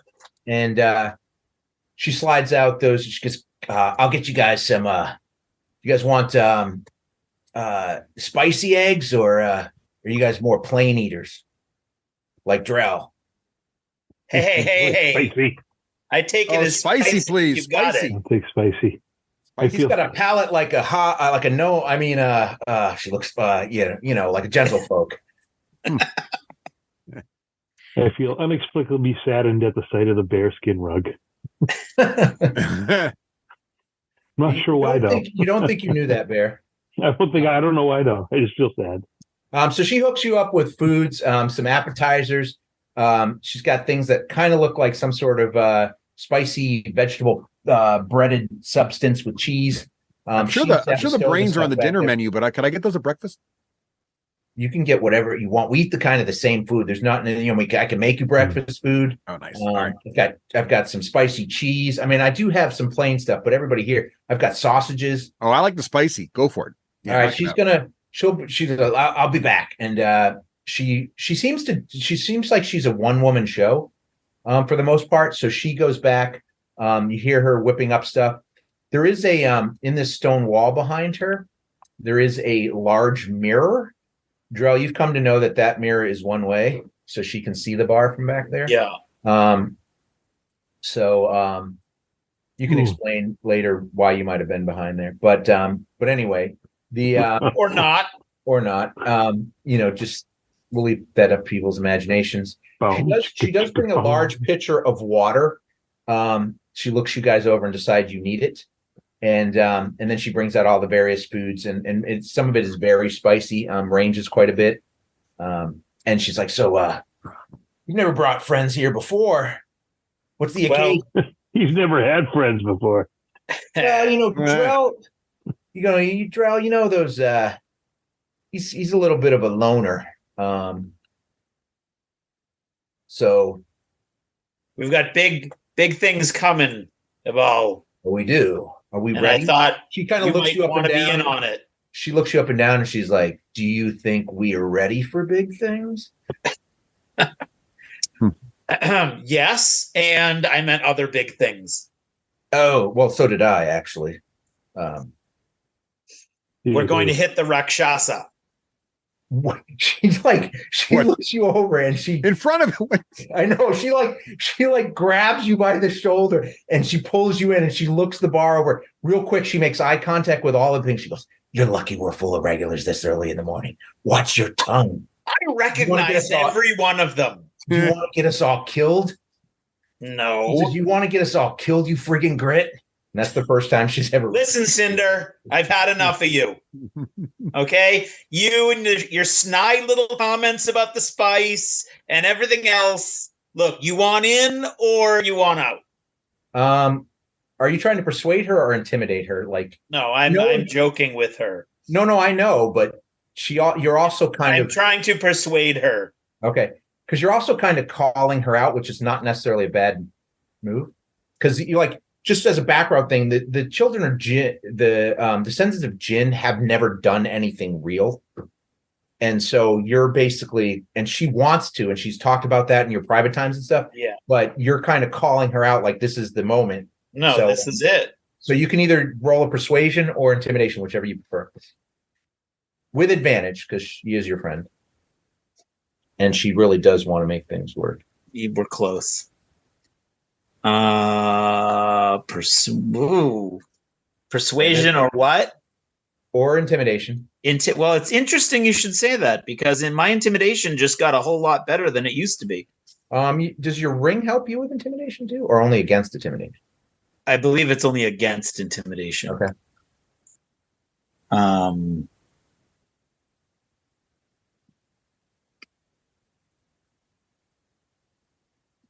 14. Oh yeah, look at that. Yeah, 14's not bad. She's like, hey, she kind of wishes. She looks you guys over and she's like, can you guys not teach this guy anything? She's this big guy thinks he's invulnerable. But we all know that's not true. All right, we're gonna have to talk somewhere else. If you want to be talking about this kind of stuff. I do. So let's go into the back room. She's like, Kenzie, watch the bar for me and watch it right.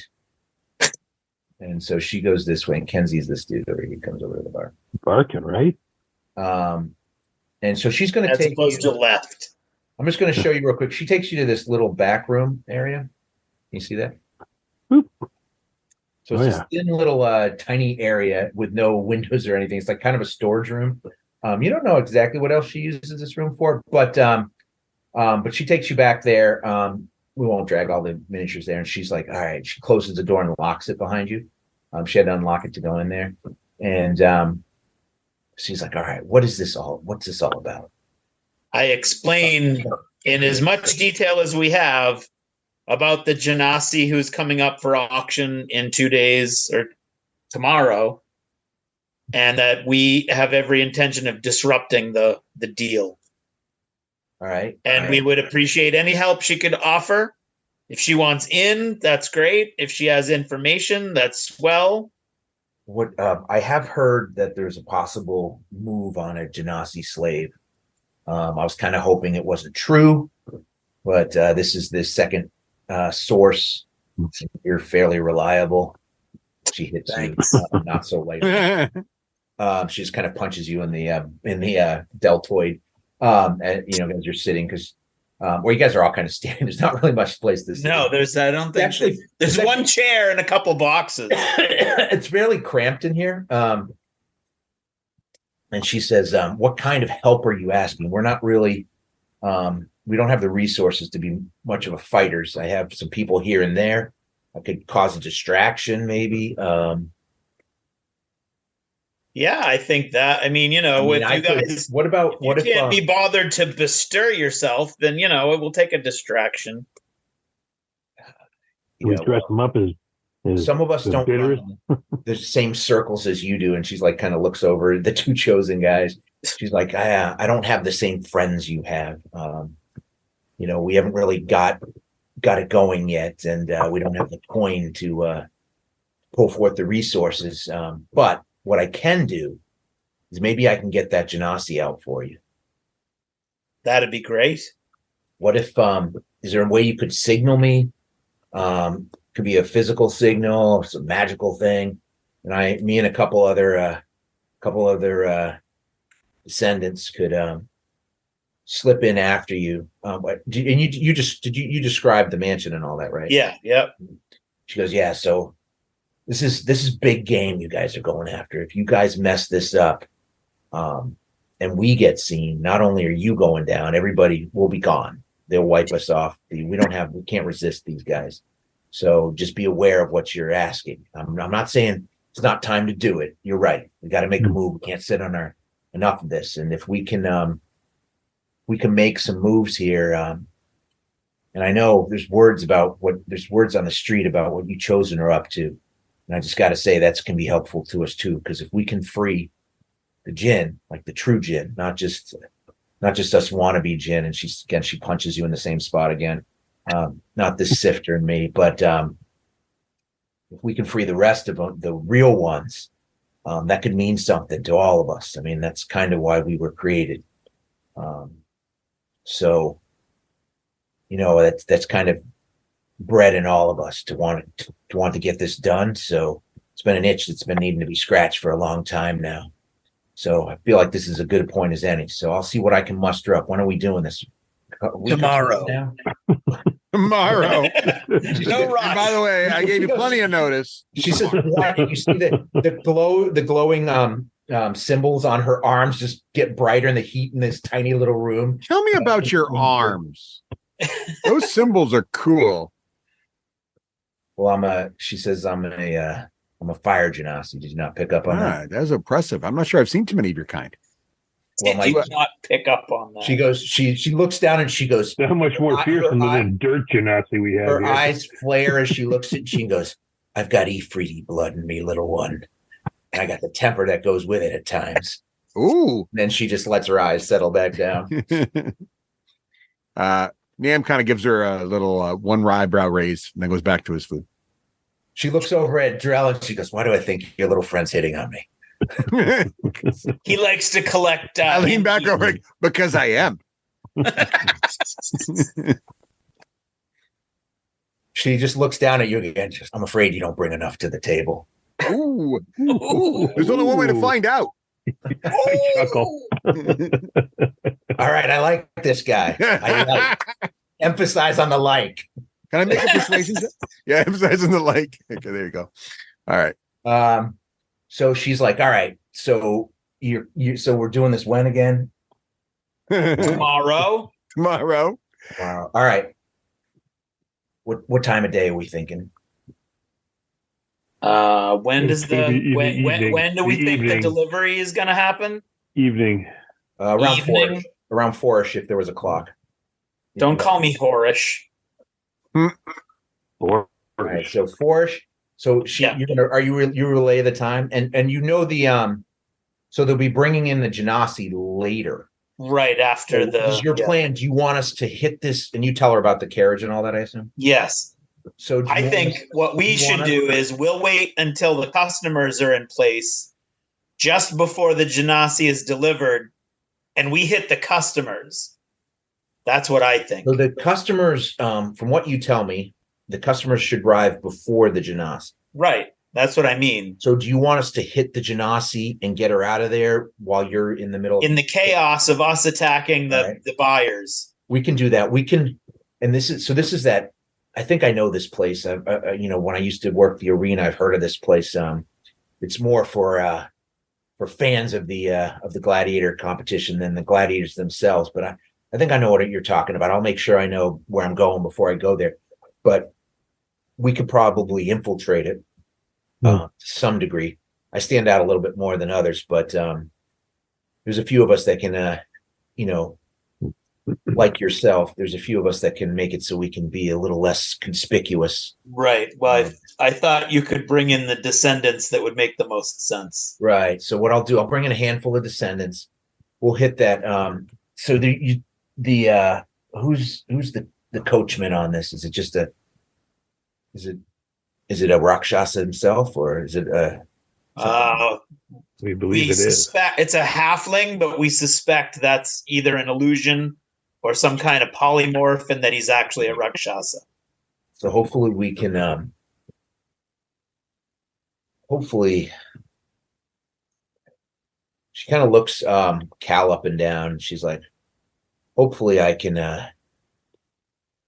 do what we do." And she's referring to Cal when she says that, and I can take this guy out of action, so he's not with it, and then we can just pull that Genasi.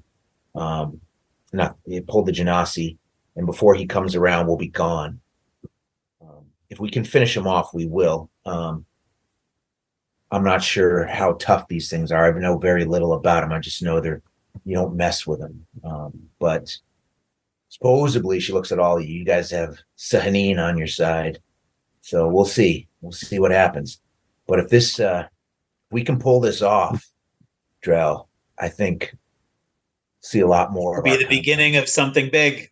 Right. We might see a lot more of our kind coming out of the woodwork. So we can get a little more coin influxing in here. I'll see what I can do to raise that. And the Crimson Veil deals in gin also.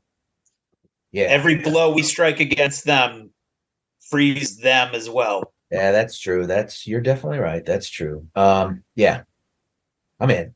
You don't have to convince me anymore. We'll make it happen. I'll see what I can get. I'll get somebody to watch I could probably close down early. Well, don't do anything that's going to give any, alarm. Don't change any of your behavior. All right. I'll get one of the other descendants to watch the bar. And then we'll make our move. So I'll leave the details. So you just want me to? I can just be there then with my crew, and I'll just, the signal will be the chaos. Yeah, I'll have we have a couple really loud ones with us. We'll make sure one of them gets really loud at the beginning. All right, that's what we'll do then. All right, let's finish some. Unless you're in a hurry, things. We could give her one of the sending stones too. We have the ear cuffs, yeah. The problem is the ear cuffs you have are attached to ear cuffs Filigir has, so you can't really do that. Yeah, but we also have the sending stones. I think I still have one of the sending stones. Yeah. If you have paired sending stones, you could do that. Who's got the other one, Aurelius? I don't know. I forget where you got a sending stone. Yeah, or Aurelius make new ones? Can't Aurelius make a temporary one for a period of time? I feel like no, I don't think so. No, I don't know, but I think we want to keep this simple. All right, Aurelius is muted. Thank God. Well, he's not even here. Offline for a while. I'm kind of loving it. We shouldn't be able to hear it. So you guys can go ahead and she'll serve you a few more drinks, share some more food, share some stories and stuff like that. She tends to harass Drell quite a bit. I imagine he gives it back to her the same. And they seem to have you guys have decent insights. Drell has the worst insight, so he doesn't even know you're inciting them. But Cal has an incredible insight. So correct me if I'm wrong, Craig, but there seems to be something between the two of them. Oh, there is something. Of at least a strong friendship, if not more. Probably more. And I'd like more. You've already got an innkeep. You've got more than you can handle. There's different sections of town, And he's got short Girl in legs. every bar. That's right. All right. So are you guys going to return to the camel later that day? Yes.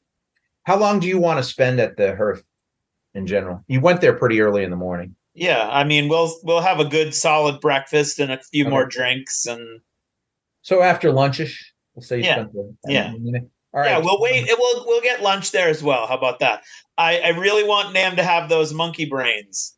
Yeah. All right. So Aurelius and Az, are you there? We got about 10 minutes left. Let's see if we can. Yeah, some sort of brains. Are you guys around? Yeah, right here. I mean, yeah. So, okay. So is it the next day?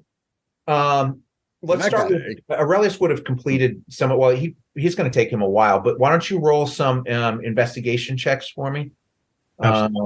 Roll. So what are you trying to find out specifically? You're trying to find out more about Rakshasa. I'm trying to find any information on Rakshasa. In particularly, is there anything that we can do to make it easier to fight them? So I want to know if can they be banished? Are they vulnerable to silver? The type of things we just ran into some. Are they invulnerable to magic? Right. Well, are they affected by magic at all? Right. I mean, is he okay? So give me they're pretty high DCs. Yep. But you have advantage because you have these tomes available to you. So roll. It's going to be a let's call it an Arcana check. No, let's call it a religion check. Sadly, for these guys with advantage. I will do that with advantage with religion. Yeah, you're pretty good with religion. Oh my god, I got a +9. I got terrible rolling. So with that, we're going to give you 3 shots because you're going to spend, and each one is like 3 hours worth of. Right. So the first time you find nothing with that, you can't even find anything referencing these guys. All right. All right. With and the 20, uses the Dewey Decimal System. With the 20, you can find references to them. They're definitely fiends of the devil thing. They are lawful in nature for the most part, and they do love to wheel and deal like many devils do. They're less into trying to trick you like some devils are for your souls. They're not particularly interested in souls. One of the things they are into slavery. They are into eating people, which is like chicken. Yeah, they're not into souls as much as they're actually into eating individuals. So they you find that they actually. So this is maybe something you want to pass on or not pass on, but the more rare the race, the more of a delicacy it is to Rakshasa. That's so not great. They don't mind eating. Certain types of rare races, as specifically, especially rare forms of forms of elves, and other fae races. They love to eat fae. It was my friend Fee. No. So they're not big on the fae. They love one of the favorite delicacies, but it's very hard to get, is actual celestials, like angels and crap. Well. So they like that too. You need to distract them. That's a great move. Just power up. I am a great target right now. Celestial blood in my veins. Blue plate special. As far as there's not much. You have to get higher than that to actually find out like vulnerabilities and limitations and stuff. But you can find out more cultural stuff about them with a 20. So let me see if there's anything else I can add to that part. They are innately magical creatures. Yeah. So with the last one, so unfortunately, with that day's worth of delving into it, and maybe it's this library itself, you might need to try a different one. But this that's unfortunately the best you can find out with that one. You're telling me you're just not as bright as you think you are. Sadly, I know. He's like religion. I'm like +9, no problem. I'm wondering if you just what you are in the temple, you are in the true. Stop reading the magazines of Sahanine. Maybe you haven't truly accepted her into your heart. Maybe I have. Maybe the let's see what happens when somebody who has does something. Ezra. All right. So I was thinking the things I want to do, we may want to just do off or just at different times. It's going to take too much time probably because I want to. We only have 6 minutes, so whatever you want to do in 6 minutes. Yeah. I don't. You can't really delve. Oh yeah. So there's something you can always come up with later. I was going to do a legend lore, which. I need incense worth at least 250 gold pieces, which I don't know if the Lunar Temple would have that. They could have that here. Yeah, and then the ivory strips worth at least 50 let's put it this way: for a $250 gold piece donation, I got it covered. You can have the incense. Yeah. So for the money, anyway, so this would be if you it'd take be it 450 total from the group fund. So Yeah, 450. Okay, I give him 2 bird cages. So Ezreal, if you take them without donating the money, you're kind of taking away from what you gave before. So just think of it that way. Yeah, well, I just told we have a group fund for it for this thing, so I'm going to drop the group fund. I donate 500 gold and bird cages. Okay. They can figure out how to sell. So that you've been carrying in your bag of holding. We'll take our change in bird cages. You pull the 2 bird cages out of the bag of holding, and they somehow got all like twisted together. So like you spend an hour just disengaging them from each other. It's like a Rubik's Cube. I do it faster. All right. So was there anything that you can do within 5 minutes, or do you want to know? This would be a legend lore. So I don't know if you want. I Go can ahead and pop it up, and we can look at it, and I can. Yeah. And if again, this is something we can always discuss later. If not, I'm not worried about it. I have this, and I have some communes I was going to drop, so we can do this off time if we need to. Because this is going to take more time. The spell description is name. I need to name or describe a person, which I have Mistress Diana. So you do Demo. My bad. I have it. I think it's Demo. Okay. It depends on the dialect. I will write this in a certain way. D. It's DHIM. DHIM. Okay, thank you. Yeah, I had it written down. Yeah, they gave Philagir gave you her name. All right, I have the spelling thing as well to it for you. So again, this is something that if you want to just work on for a point in time, feel free to. And I have some communes I was going to do as well. And yeah, I was going to use a lot of just those things. The communes I have to ask 3 questions, which I don't even have really down. I got the top of my head, so I'd probably write these down and then ask them afterwards. So I'm better prepped. So I figure you and I can just do that at some point. Here's what you learn from this. Okay, I'm going to. It's actually quite important and can be done in 4 minutes. All right, perfect. Go, John. You spend 10 minutes setting up for this and casting this spell and going through all the rituals, and you reach out with your divine divination magic to extract the information from the Mistress Daimo, and your 5th level spell cannot affect her. That's good to know. Not affected by spells. Got it. So you feel like you should be gaining this information from the Mistress Daimo, and it's almost like it's repelled and just rebuffed from her nature. And this is part of the reason you figure, with your insight and all, just in general, this is why they're so mysterious. It's very hard, apparently, to divine on them. And this is not a bad time for some divine intervention. See if I can get some answer from the heavens. Because why not? It's low percentile anyway. This would be different. So this is reaching out to the god themselves, where they're not. So it's different. So it's not trying to divine the actual creature.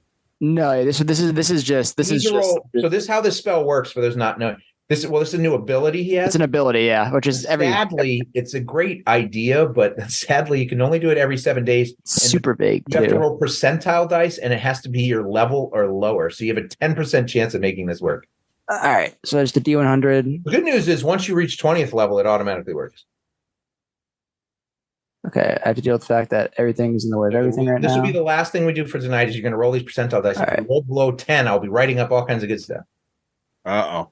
Come on, Devin. You got a 10% chance of doing this right. You can do it, bro. Come on, you can do it. Do I? Big money. That's fine. Sure, let me roll. I can't roll above a friggin' 10. It's true. It's been that kind of day. All right, and that is what we will end our session on. A lot of good information. Oh, look at Joe. Oh my God. God damn it. I should have you roll. I am divinely blessed. That's hilarious. Now you have your acceptance. Over his shoulder. It's more proof that this account is cursed. Accept Sahanin into your heart. It's just what's happening is that Joe has found himself, which is not a bad session because you're not a comment, in the D20 dice generator rut. Yes. Punch out. Punch out. Dice you roll. Punch out. So this is where we'll end it. So we'll plan on getting back, and next session we can be lining up for the. We're going after the auction house, so that'll be fun.